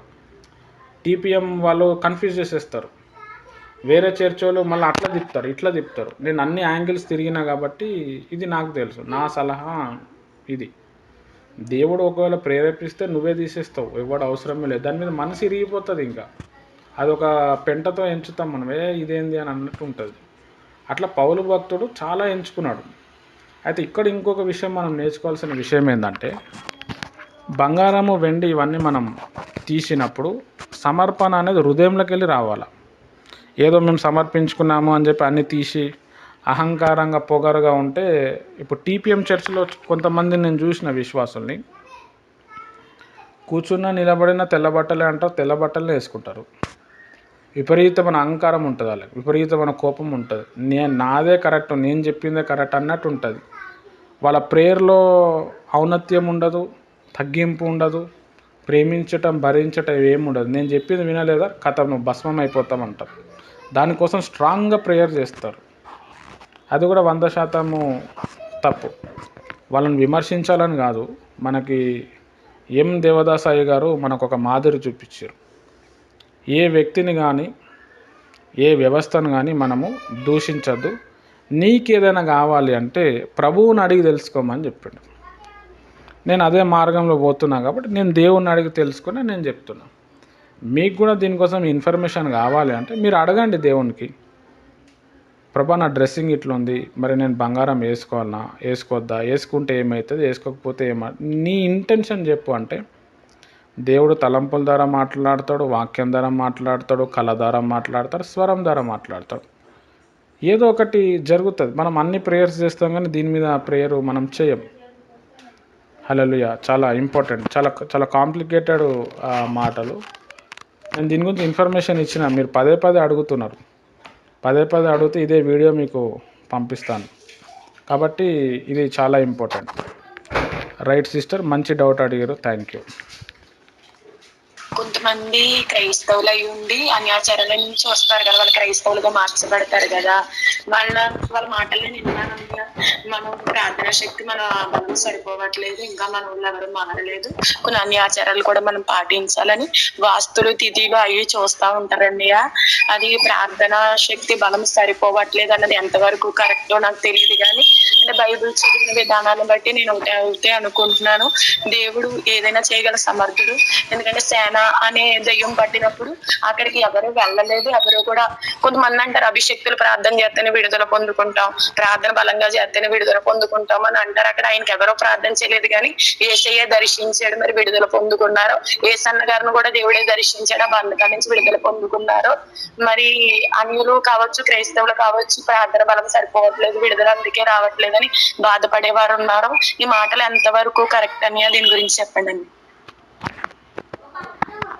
ఓకే సిస్టర్, మంచి డౌట్ అడిగారు. ఫస్ట్ ఆఫ్ ఆల్ మీరు ఏదైతే చెప్తున్నారో ఆ క్వశ్చన్కి మెయిన్ రీజన్ ఏంటంటే, ఈ అన్యులు, ఈ తిథులు, లేకపోతే అమాస పుణ్యము తర్వాత ఇవన్నీ చూడటానికి కారణం ఏంటంటే, శ్వేత డోర్ క్లోజ్ చేయవా, వాళ్ళకి ఫస్ట్ ఆఫ్ ఆల్ మంచి పాస్టర్ దొరకలేదు. ఎవరికైతే మంచి పాస్టరు, ఒక ఫ్యామిలీ ఫ్రెండ్ దొరుకుతారో వాళ్ళ అదృష్టవంతులు. వాళ్ళకి అన్ని డౌట్స్ క్లియర్ అయిపోతాయి, వాళ్ళు ఇంకా బలంగా విశ్వాసంతో నిలబడతారు. వీళ్ళ పాస్టర్ వీళ్ళకి చెప్తలేడు, వీళ్ళని దర్శిస్తలేడు, లేకపోతే వీళ్ళ మీద అలిగాడు. కాబట్టి ఏమైపోయింది, ఈ విశ్వాసి మాంత్రికుల దగ్గర లేకపోతే అన్య ఆచారాల దగ్గరికి వాళ్ళు వెళ్ళిపోతారు. కాబట్టి మనకి ఏంది అని అంటే, మంచి పాస్టర్ని మనము సెలెక్ట్ చేసుకోవాలి. ఆ పాస్టర్కి కొంచెం మెదడులో గుజ్జు ఉండాలి, అంటే కొంచెం నాలెడ్జ్ ఉండాలి అన్నిటి మీద. పాస్టర్ చెప్పే వాక్యంను బట్టి విశ్వాసం అనేది వస్తుంది. ఇప్పుడున్న కల్చర్స్లో పాస్టర్స్ అందరూ కూడా ఫ్యామిలీలో మూవ్ అవ్వరు.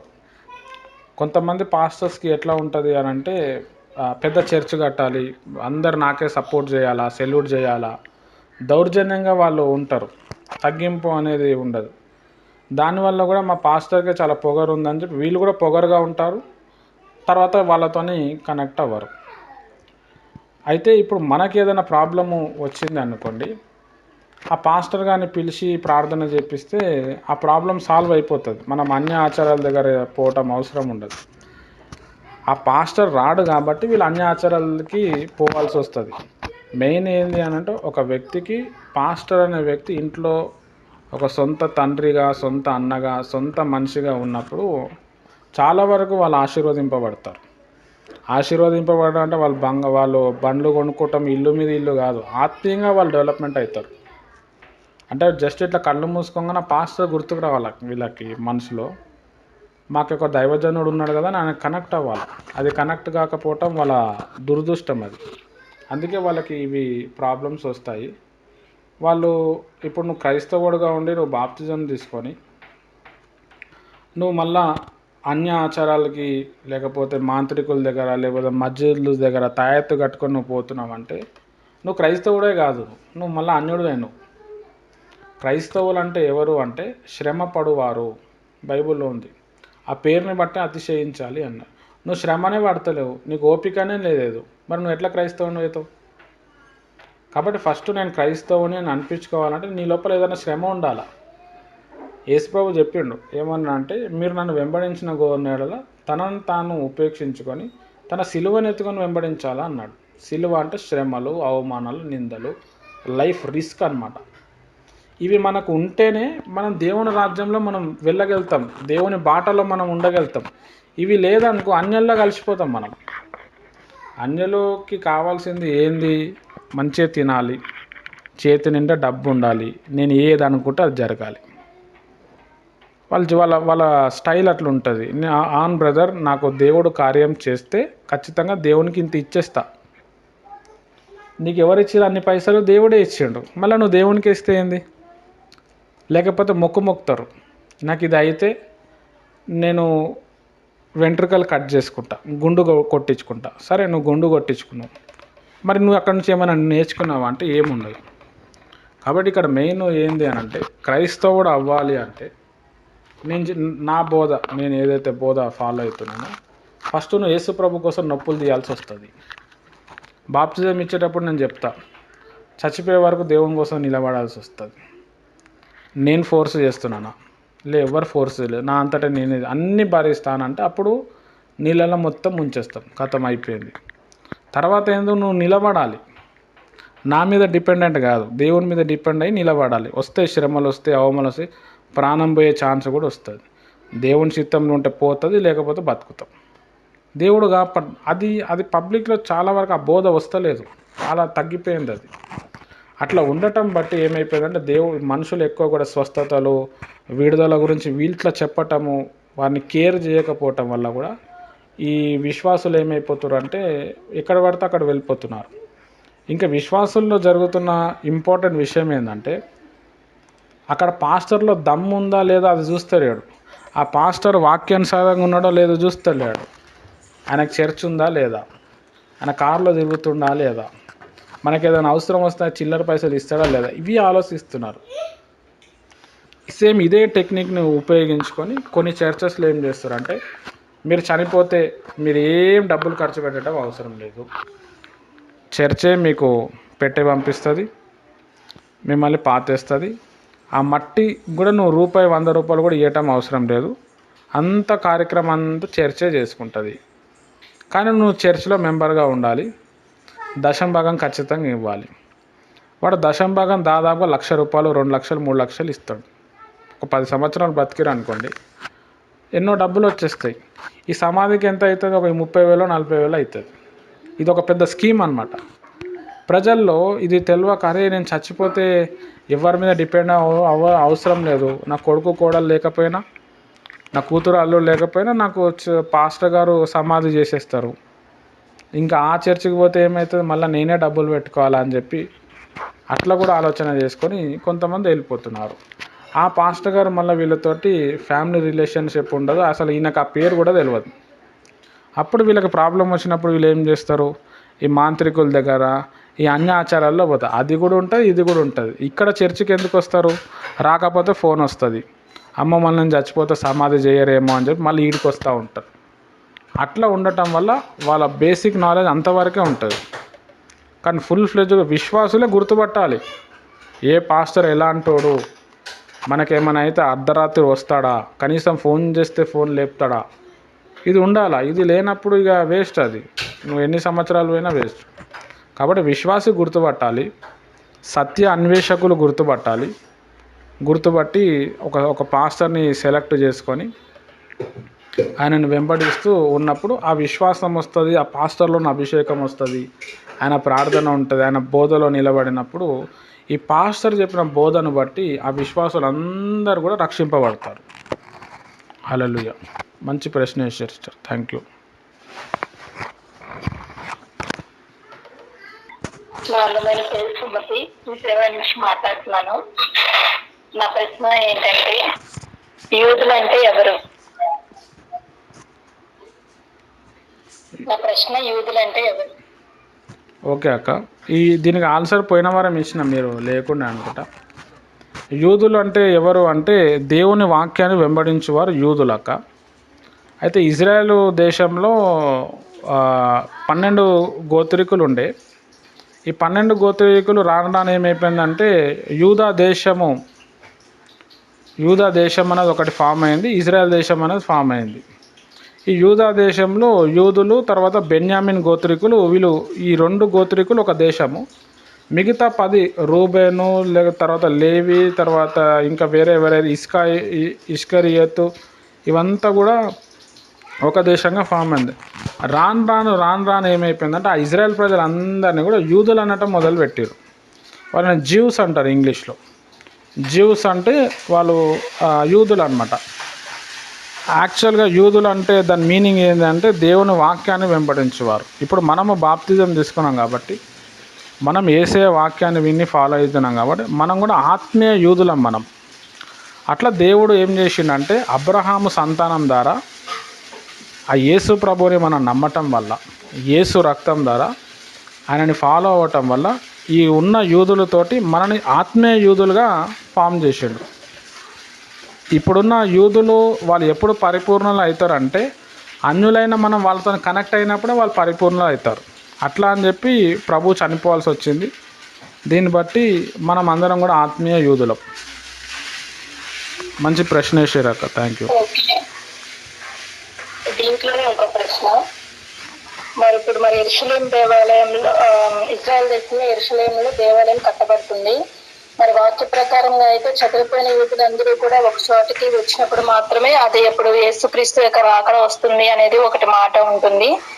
మరి ఇప్పుడు చెదిరిపోయిన యూదులు అంటే ఏంటి మరి? ఓకే, మంచి ప్రశ్న వేసారు అక్క. చెదిరిపోయిన యూదులు అంటే ఇప్పుడున్న యూదులందరూ కూడా కలుస్తారు అక్క. ఇప్పుడు హైదరాబాద్లో కూడా సికింద్రాబాద్ స్టేషన్ దగ్గర కూడా యూదులు ఉన్నారు.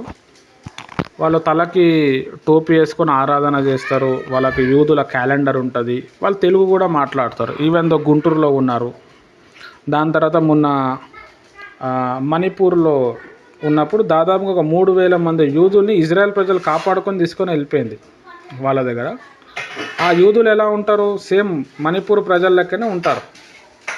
అంటే యూదులైన వారు వాళ్ళని మ్యారేజ్ చేసుకున్నారు. వాళ్ళ ఇంటి వంశం వీళ్ళది వచ్చింది. వాళ్ళందరినీ కూడా ఒక దగ్గర పోగు చేస్తాడు దేవుడు. అందరిని పోగు చేసిన తర్వాత ఆ మందిరం ఏంది ఒక రోజులో కట్టేస్తారు వాళ్ళకున్న టెక్నాలజీ. ఇప్పుడు ఆ మందిరం కట్టే ఛాన్సెస్ ఉన్నాయి. అది కట్టిన తర్వాత మరి అది దేవుని రాకడ వచ్చేస్తుందని మనము గుర్తుపట్టాలి. ఈ చెదిరిపోయిన యూదులు అని అంటే అప్పట్లో వాళ్ళని చాలామందిని భయంకరంగా చంపిర్రు. కొంతమంది యూదులు ఓన్లీ దేవుని వాక్యం రాయటానికి ఏం చేశారంటే వాళ్ళ జీవితాన్ని సమర్పించి వాళ్ళు ఓన్లీ వాక్యము కాపీ రాసేటోళ్ళు అనమాట. వాళ్ళని అప్పట్లో ఉన్న రాజులు చాలా భయంకరంగా చంపారు. కొంతమంది అడవిలో ఉన్నారు, కొంతమంది గుహలలో ఉన్నారు, కొంతమంది సముద్రాలు నదుల్లో దాటి వాళ్ళు ఏం చేశారంటే వాళ్ళ ప్రాణాన్ని కాపాడుకోవటానికి వేరే వాళ్ళ దగ్గరికి వెళ్ళిపోయారు. ఇప్పుడు మనకి అట్లాంటి సిచ్యువేషన్ వస్తే మనం కూడా వెళ్ళిపోతాం. అయితే ఆ యూదుల బ్లడ్, ఆ DNA వాళ్ళలో ఉంది.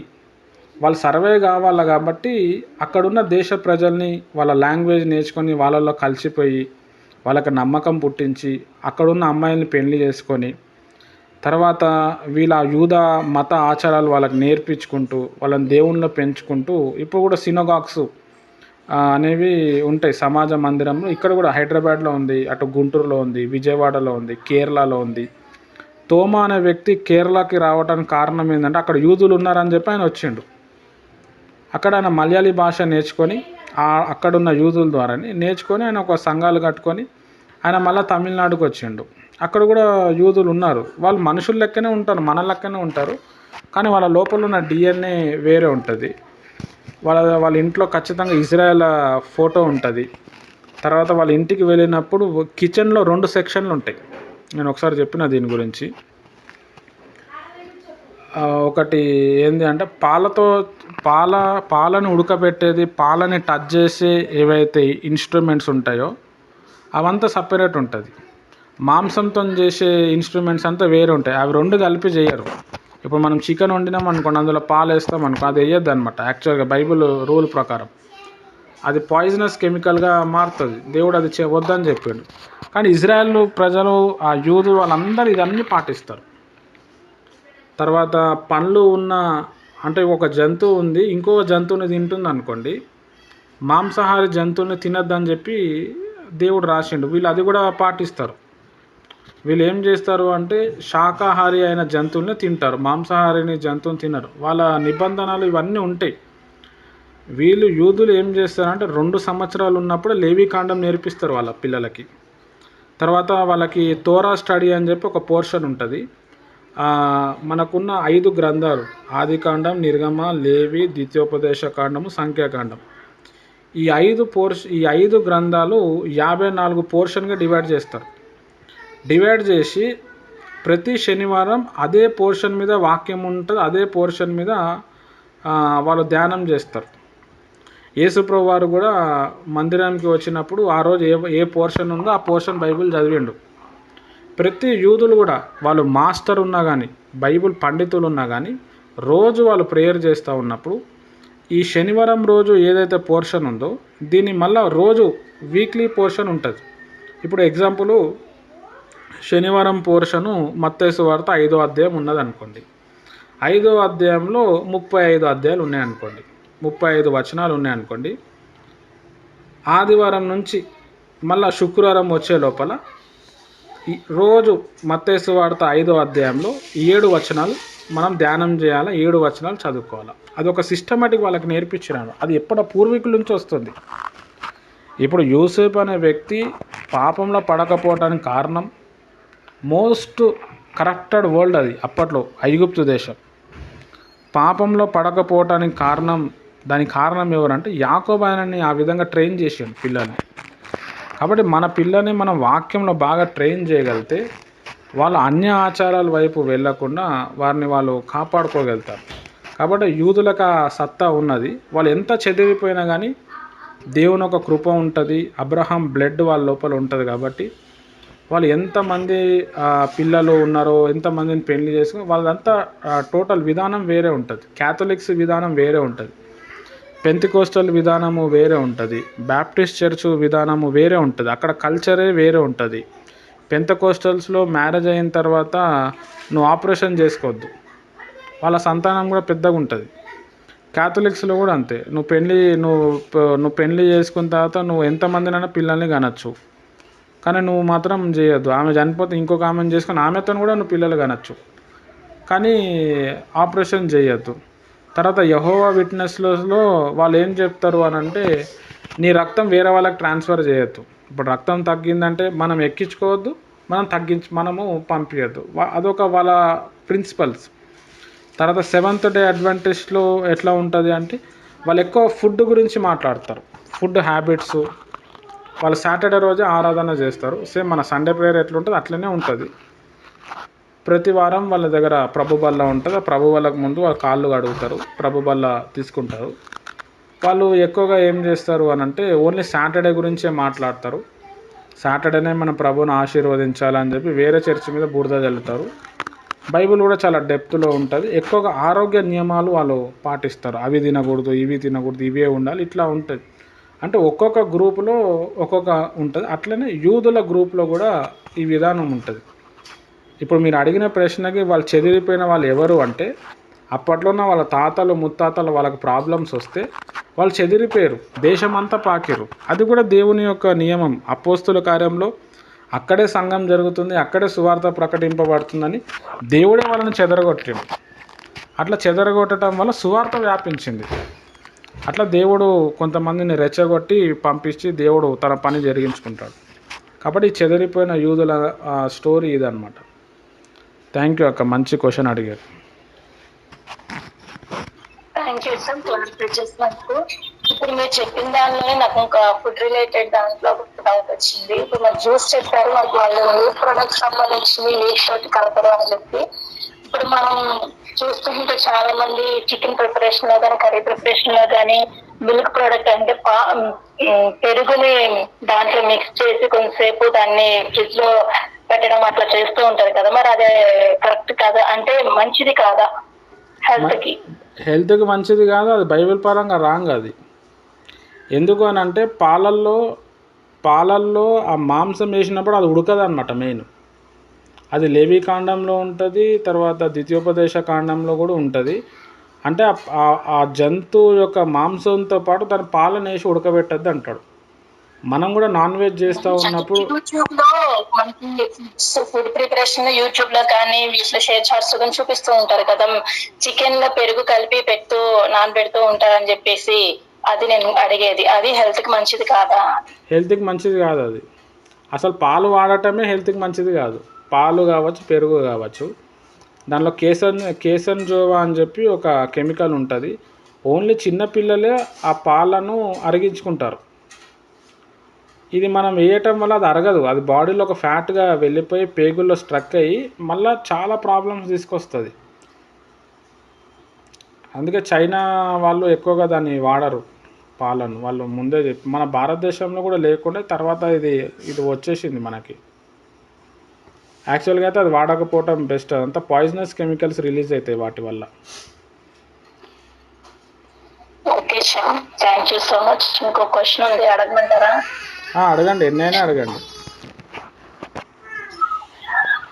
పాత నిబంధన సర్వే మీరు చెప్తున్నప్పుడు ఎస్తేర్ గ్రంథం గురించి చెప్పేటప్పుడు అప్పుడు అహశ్వేరోషు ఆ సంస్థానంలో వాళ్ళందరూ విగ్రహారాధనకు సంబంధించిన వాళ్ళు కాబట్టి హదస్త ఎస్తేరు పేరు అది అన్యుల పేరు, వాళ్ళ అన్యుల విగ్రహాలకి సంబంధించిన దేవతల పేర్లు.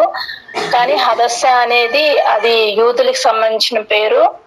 ఇప్పుడు చాలా మంది పేర్లు పెట్టుకునేటప్పుడు ఎస్తేర్ అని పెట్టుకుంటున్నారు, అట్లా పెట్టుకోకూడదు అని చెప్పారు. అయితే మరి పరిశుద్ధ గ్రంథమైన గ్రంథంలో మరి ఎస్తేరు అనే గ్రంథం పెట్టేటప్పుడు ఎస్తేరుకు బదులు హదస్స అని పెట్టొచ్చు కదా, మరి ఎందుకు ఎస్తేరు అని పెట్టుంటారు? నా డౌట్. మంచి డౌట్ అడిగిరాక. ఈ హదస అనే పేరు అప్పటి కాలంలో ఓన్లీ ఆ మొర్దకేకే తెలుసు, ఇంకెవ్వరికి తెలియదు. ఎస్తేరు అనేట ఆమె ఇంత ప్రభావితం చేసింది అని తెలియటానికి ఎస్తేరు గ్రంథాన్ని రాశారు. ఎజ్రానో నెహెమ్యానో ఎవరో రాశారు. వారికి తెలియకపోయి ఉండొచ్చు, లేకపోతే వాళ్ళకి తెలిసి ఉండొచ్చు. కానీ హదస గ్రంథము అంటే ఎవరికి అర్థం కాదు అని చెప్పి ఎస్తేర్ అనే గ్రంథము రాశారు. అది ఇక్కడ మనం తెలుసుకోవాల్సిన విషయం ఏంటంటే, ఇప్పుడు మా పాప పేరు కూడా ఎస్తేరు, మా పాస్టమ్మ గారి పేరు కూడా ఎస్తేరు. అయితే వీళ్ళు మా అయ్యగారు ఏం చేశారంటే ఆమెకు ఎస్తర్ రాణి అని పేరు పెట్టారు. అంతకుముందు మేము రాణి అని పిలిచేవాళ్ళము. తర్వాత ఆ నామకరణం అయినప్పుడు ఎస్తేర్ రాణి అని పెట్టారు. అది గవర్నమెంట్ రికార్డ్స్లో కూడా నాకు అప్పుడు తెలియదు దాని గురించి, అది రికార్డ్స్లో వచ్చేసింది. నేను దాన్ని ఏం చేసిన అంటే, అరే ఇట్లా ఉంది కదా అని చెప్పి మళ్ళీ అయ్యగారు పెట్టిన పేరుని తీసేస్తే మళ్ళీ ఏమైనా ప్రాబ్లం అవుతుందేమో, అంత ఉంటే మరి ఆయనతో పోయి ఎందుకు, నేను ఆయన ఎస్తర్ రాణి అని పేరు పెడతాడని ఎక్స్పెక్ట్ చేయలే. చాలామందికి ఆయన ఎస్తర్ రాణి అని పెట్టుకుంటూ వచ్చాడు. నాకు కూడా నచ్చలేదు ఆ పేరు. ఇక ఆయన చెప్పిండు కదా, మరి మళ్ళీ ఏదైనా ప్రాబ్లం వస్తుందేమో, మళ్ళీ ఆయనకు తెలిస్తే ఈ పేరు ఎందుకు మార్చినావు అంటావేమో అని ఎస్తర్ రాణి, ఆ రాణిని తీసేసి ఎస్తర్ సారా అని చెప్పి నేను పెట్టుకోవాల్సి వచ్చింది. యాక్చువల్గా అయితే హడసా అని పేరు పెట్టాలి. వాళ్ళ అమ్మాయి పేరు, మా అయ్యగారు వాళ్ళ భార్య పేరు ఎస్తేరు, వాళ్ళ అమ్మాయి పేరు హెదసా. అంటే భార్య లోపల నా కూతుర్ని చూసుకున్నట్టు ఉంటుంది అని చెప్పి అప్పట్లోనే ఆయన ఆలోచించి హద్సా అని చెప్పి ఆయన పేరు పెట్టుకున్నాడు. యాక్చువల్గా అయితే అది పెట్టద్దు అనమాట. ఇప్పుడు మన ఇండియాలో ఇప్పుడు కాళికామాత, దుర్గామాత లేదా విజయలక్ష్మి ఇట్లా పేర్లు ఎట్లయితే ఉంటాయో, అక్కడ అహశ్వరోషు సామ్రాజ్యంలో మరి హదసా అని పేరు పెడితే యూదులని చెప్పి యూదులను చంపేస్తారని చెప్పి మొర్దెకై అనే వ్యక్తి ఏం చేశాడు అంటే ఆయననే పెట్టిండనమాట ఎస్తేరు అని చెప్పి. అంటే మీ గ్రామానికి సంబంధించింది, ఇక్కడ పుట్టి పెరిగినాము, అందుకే చెప్తాడు నువ్వు యూదులు అని బానిసంగా ఉన్నావని ఎవ్వరికి చెప్పకు, ప్రాబ్లం అవుతుంది అని చెప్తే ఆమె అదే పేరు ఉండిపోతుంది. ఆమె లైఫ్ చాలా ప్రభావితం చేసింది కాబట్టి ఇది అందరికీ తెలియాలి. కాబట్టి ఆ గ్రంథం రాసిన రచయిత కూడా ఎస్తేర్ అనే పేరు పెట్టాడు. హదసా అనే పేరు పెడితే అక్కడ గందరగోళం వస్తుంది అని చెప్పి ఆయన ఆ పేరు పెట్టుకున్నారు. అట్లా అయ్యన్నా ఉండొచ్చు, లేదు అని అంటే మామూలుగా ఎస్తేర్ గురించి రాయబడ్డది కాబట్టి వేరే వాళ్ళు దానికి ఆ గ్రంథానికి ఎస్తేరు గ్రంథము అని చెప్పి రాసి ఉండొచ్చు. కానీ ఎస్తేరు గ్రంథం మాత్రం ఎస్తేర్ రాయలేదు. ఎస్తేర్ గురించి ప్రస్తావన ఉన్నది. ఒక నార్మల్ పర్సన్ని దేవుడు రాణి స్టేజ్లో తీసుకుపోయాడు. రాణి స్టేజ్లో ఆమె వెళ్ళినప్పుడు ఆమె పాత్ర ఎలా ఉండే, దేవుని బిడ్డల కోసం ఆమె ఏం చేసింది, కావాలంటే ఆమె వదులుకోవచ్చు. కానీ ఆమె ఉపవాస ప్రార్థన చేసి రాజు దగ్గర పోయి చాలా రిస్క్ తీసుకొని ఆమె పని చేసింది. మరి దేవుని బిడ్డలు ఈ విధంగా ఉండాలి. తర్వాత అందులో ఒక చరిత్ర కూడా ఉన్నది.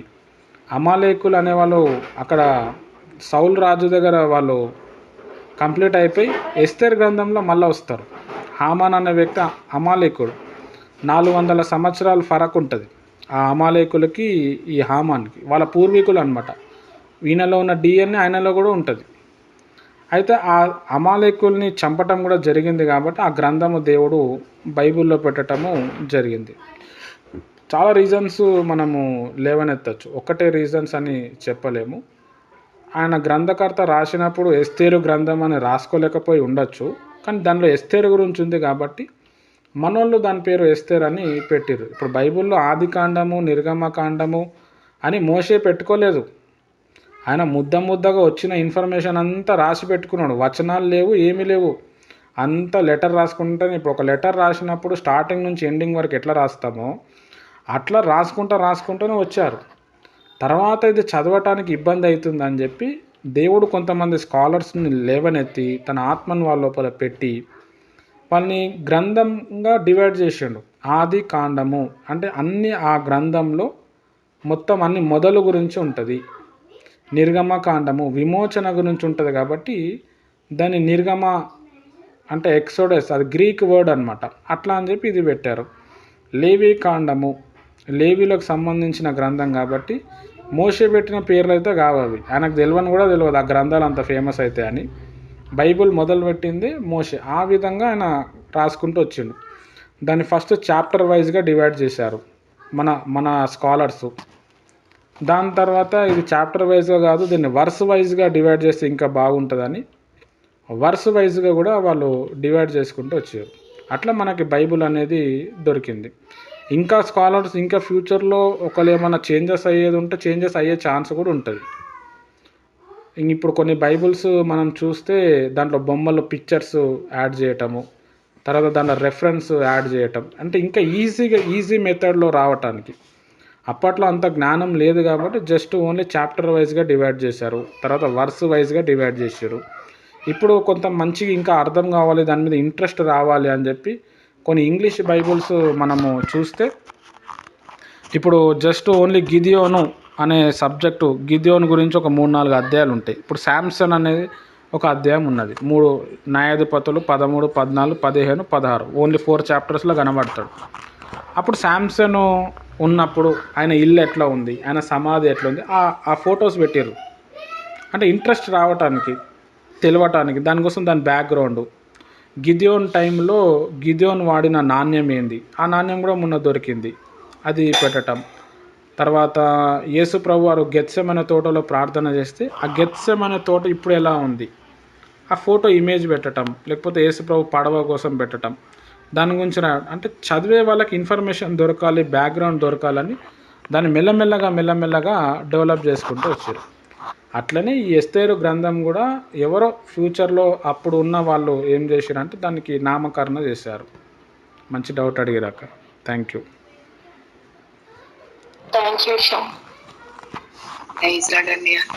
ఇది దేవుడు యూదులకే దేవుడు, అన్యులకి దేవుడు కాదని అంటారు కదా. అంటే ఆయన బలియాగం ద్వారానే మనకు రక్షణ వచ్చిందని, లేకపోతే మనకి రక్షణ లేదని చెప్తారు కదన్నయ్య. మరి తల్లి గర్భంలో రూపించుకోమంటే నేను ఎరిగి ఉన్నాను అంటారు. మళ్ళీ నరుణ్ణి నా స్వరూపం అందు నేను తయారు చేశాను అని దేవుడు అంటారు కదా. మనం దేవుడు బిడ్డలం కాబట్టి ఆయన తయారు చేసుకున్నారు కదా. మనం అన్యులుగా ఎందుకు డిపెండ్ అయిపోయాం, ఆయన బిడ్డలుగా ఎందుకు ముందు పిలవబడలేదు, అన్యాచారాన్ని మనం ఎందుకు వెంబడించి విగ్రహారాధన మనం ఎందుకు చేసుకున్నాం, అంటే యూదులకే దేవుడిగా ఆయన అక్కడ ఎందుకు నిలిచారు, మనం ఎందుకు ఆయనకి దూరపరచబడ్డాము, నేను కలిగిన కారణం చెప్తున్నాను. మంచి ప్రశ్న వేసారు సిస్టర్, థ్యాంక్ యూ. ఈ ప్రశ్న మీరు ముందే వేస్తే గంట సేపు చెప్పాల్సి వస్తుంది, కానీ షార్ట్కట్లో చెప్పడానికి ప్రయత్నం చేస్తాను. దేవుడు ఫస్ట్ ఆఫ్ ఆల్ ఏంటంటే ఆయన జ్ఞానవంతుడు. ఆయనకున్నంత జ్ఞానము ఎవ్వరికి లేదు, ఎవ్వరు ఆయన జ్ఞానాన్ని మ్యాచ్ చేయలేరు. ఆయన పోలికలో నరుని చేశాడు, వాళ్ళకు ఆజ్ఞలు ఇచ్చుకుంటూ వచ్చాడు, మీరు ఇలా ఉండాలి, ఇలా ఉండాలి, ఇలా ఉండాలి అని. ఆజ్ఞలు ఆయన చెప్పినట్టు ఫాలో అయింది ఎవరు అంటే కొంచెం అబ్రహామే అనమాట. చాలా దేవునికి చాలా దగ్గరగా జీవించాడు. అప్పుడు దేవుడు ఇష్టపడ్డాడు అబ్రహాంని. బైబిల్లో దేవుడు అబ్రహాంని ఇష్టపడినట్టు ఇంకెవరికి ఇష్టపడినట్టు మనకు కనిపిస్తుంది. అబ్రహాం నా స్నేహితుడు అంటాడు, ఎవరికి చెప్పలే ఆ డైలాగ్, ఎవ్వరికి కూడా ఆయన మాట్లాడలేడు.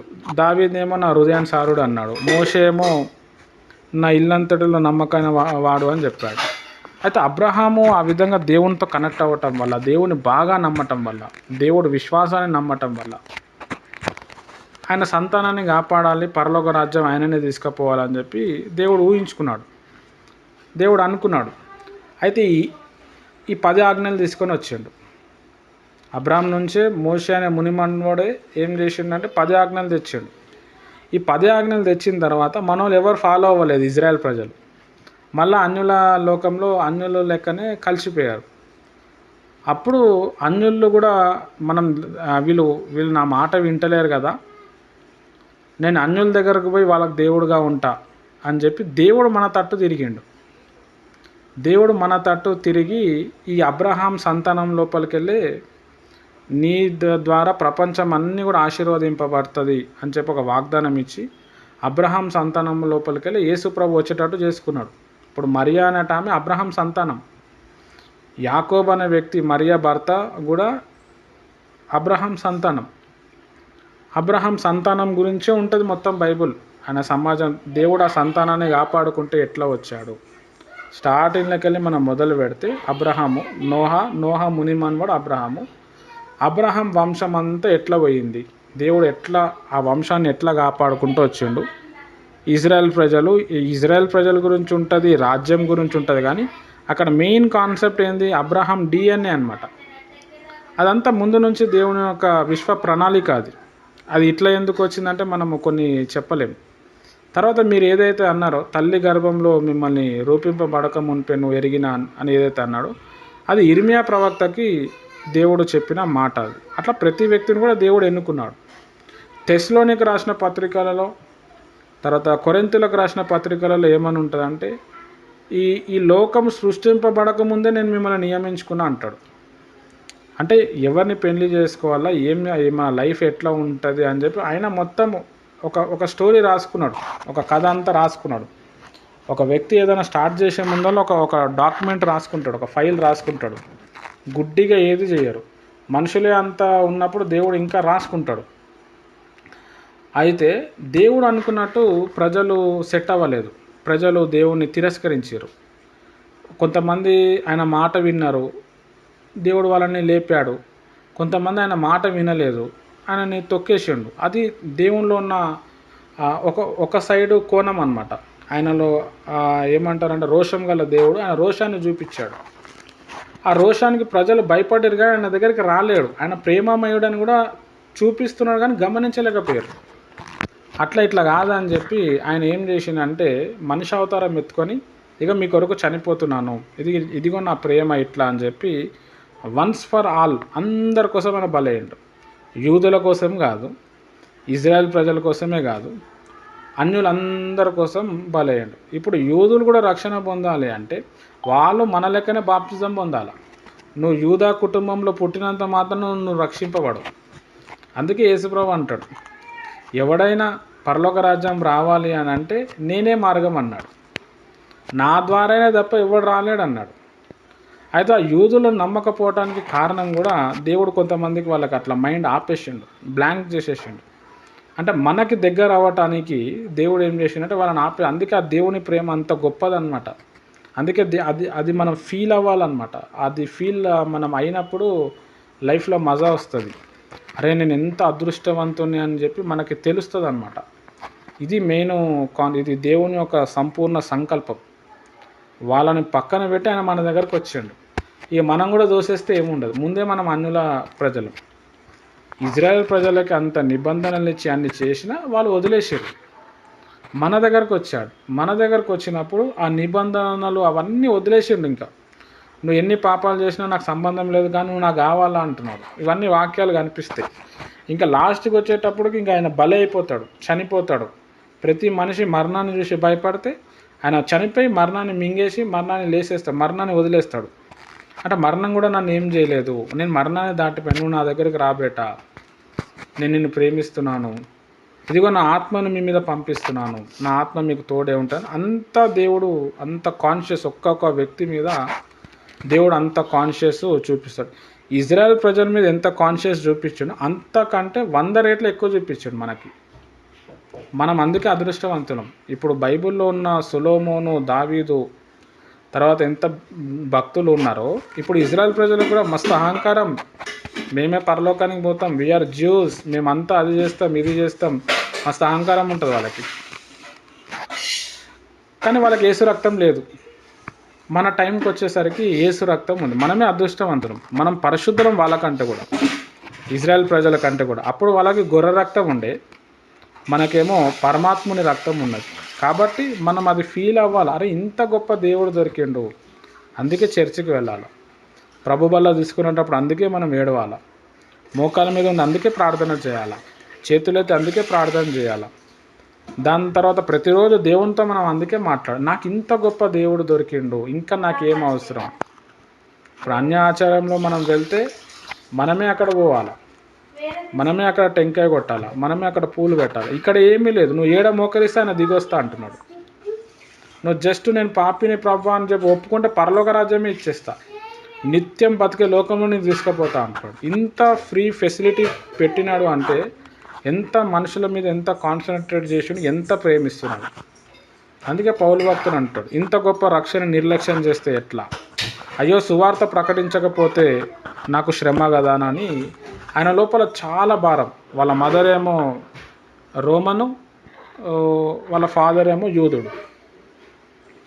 యూదుల కోసం మరే ఇది ఈ విషయం తెలుస్తలేదని చెప్పి ఆయన చాలామందికి చెప్పిండు. చాలామంది రివర్స్ అయ్యిండు. మోషే ధర్మశాస్త్రాన్ని పక్కన పెట్టి నువ్వు ఏదో తీసుకొచ్చినావు.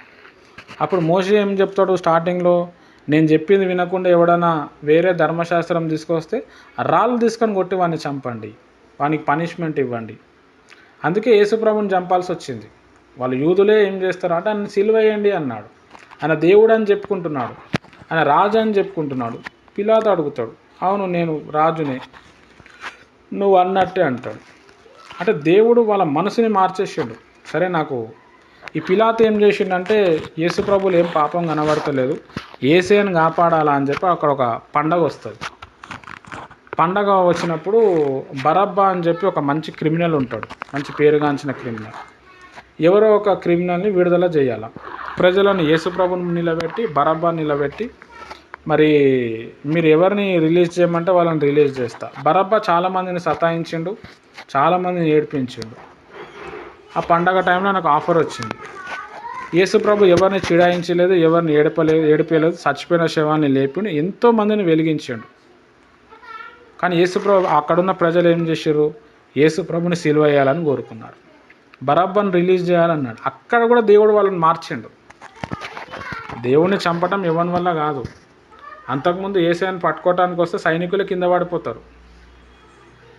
తర్వాత గెత్సెమనే తోటలో పట్టుకుంటారు. పేతురు అనే వ్యక్తి చెవు నరికేస్తాడు, అంటిస్తాడు. నా దగ్గర ఏం నేర్చుకున్నావు అంటాడు. చెప్తాడు, నేను రోజు గల్లీల్లో తిరిగినాను, నన్ను పట్టుకోలేదు, ఇప్పుడు తండ్రి సమయం నాకు ఇచ్చాడు కాబట్టి నన్ను పట్టుకుని నేనే వేసే నన్ను తీసుకుపోను అన్నాడు. అట్లా దేవుడు తనకు తానే సరెండర్ అయ్యిండు. వద్దకు తేబడిన గొర్రె పిల్ల.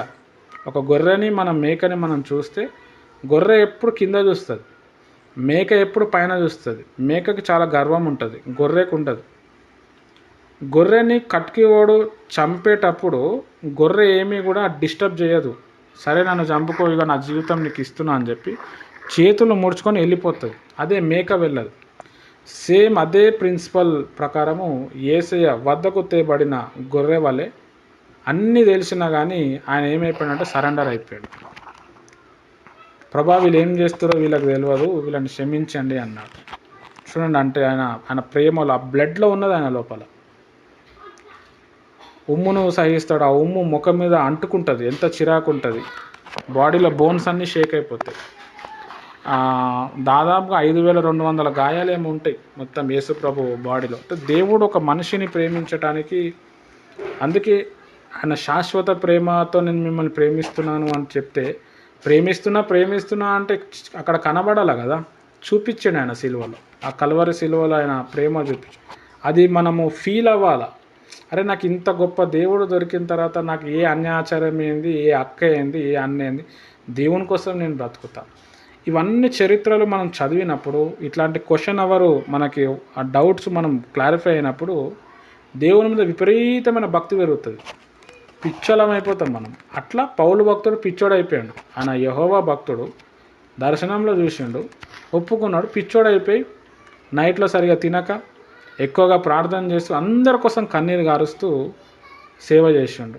30 సంవత్సరాలు ఏమో సేవ చేసి లాస్ట్లో యేసయ్య దేవుడు అని చెప్పినందుకే ఆయన చంపేశారు. అయినా ఒప్పుకున్నాడు. ఆయన ఎంతోమంది ప్రవచనం చెప్పారు, నువ్వు వాడికి పోవద్దు అన్నాడు. నేను పోకపోతే అక్కడ సువార్త ఎట్లా వస్తుంది, పోయినా పర్వాలేదు, యేసయ్య కూడా యెరూషలేములో చనిపోయాడు, నేను కూడా ఆడనే చనిపోతా అని చెప్పి తెగించిన. అది క్రైస్తవుని యొక్క దమ్ము, అది రావాలా. అప్పటి ఎర్లీ క్రిస్టియన్స్ ఆ విధంగా ఉండే, అపోస్తులు వాళ్ళ బోధ అట్లా ఉండే. అది వస్తలేదు. ఇప్పుడు క్రైస్తవుడు అనగా ఫస్ట్ భయపడిపోతాడు, వీడు రోగం అనే భయపడుతున్నాడు, దయ్యం అంటే భయపడుతున్నాడు. కాబట్టి ఈ విధంగా ఇదంతా కూడా దేవుని యొక్క విశ్వ ప్రణాళిక. అంతకుముందు యేసుప్రభు చనిపోక ముందు ఎవరైతే ఎంతమంది ఉన్నారో, యూదులు కావచ్చు, అన్యులు కావచ్చు, వాళ్ళందరూ కూడా పాతాళంలో ఉన్నారు. వాళ్ళందరినీ తీసుకొని పరదేశంలో వెళ్ళిపోయాడు.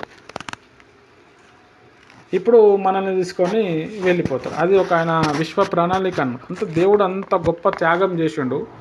ఇది చాలామందికి తెలియదు. ఇది ఎవరికైతే త్యాగము ఆ భారము తెలుస్తుందో కథం వాడు మాత్రం మామూలుగా కూర్చోడు, ఇంట్లో అస్సలు ఉండడు. ఏదో ఒకటి చేయాలంటాడు, ఊకే ఏడుపు వస్తూ ఉంటుంది.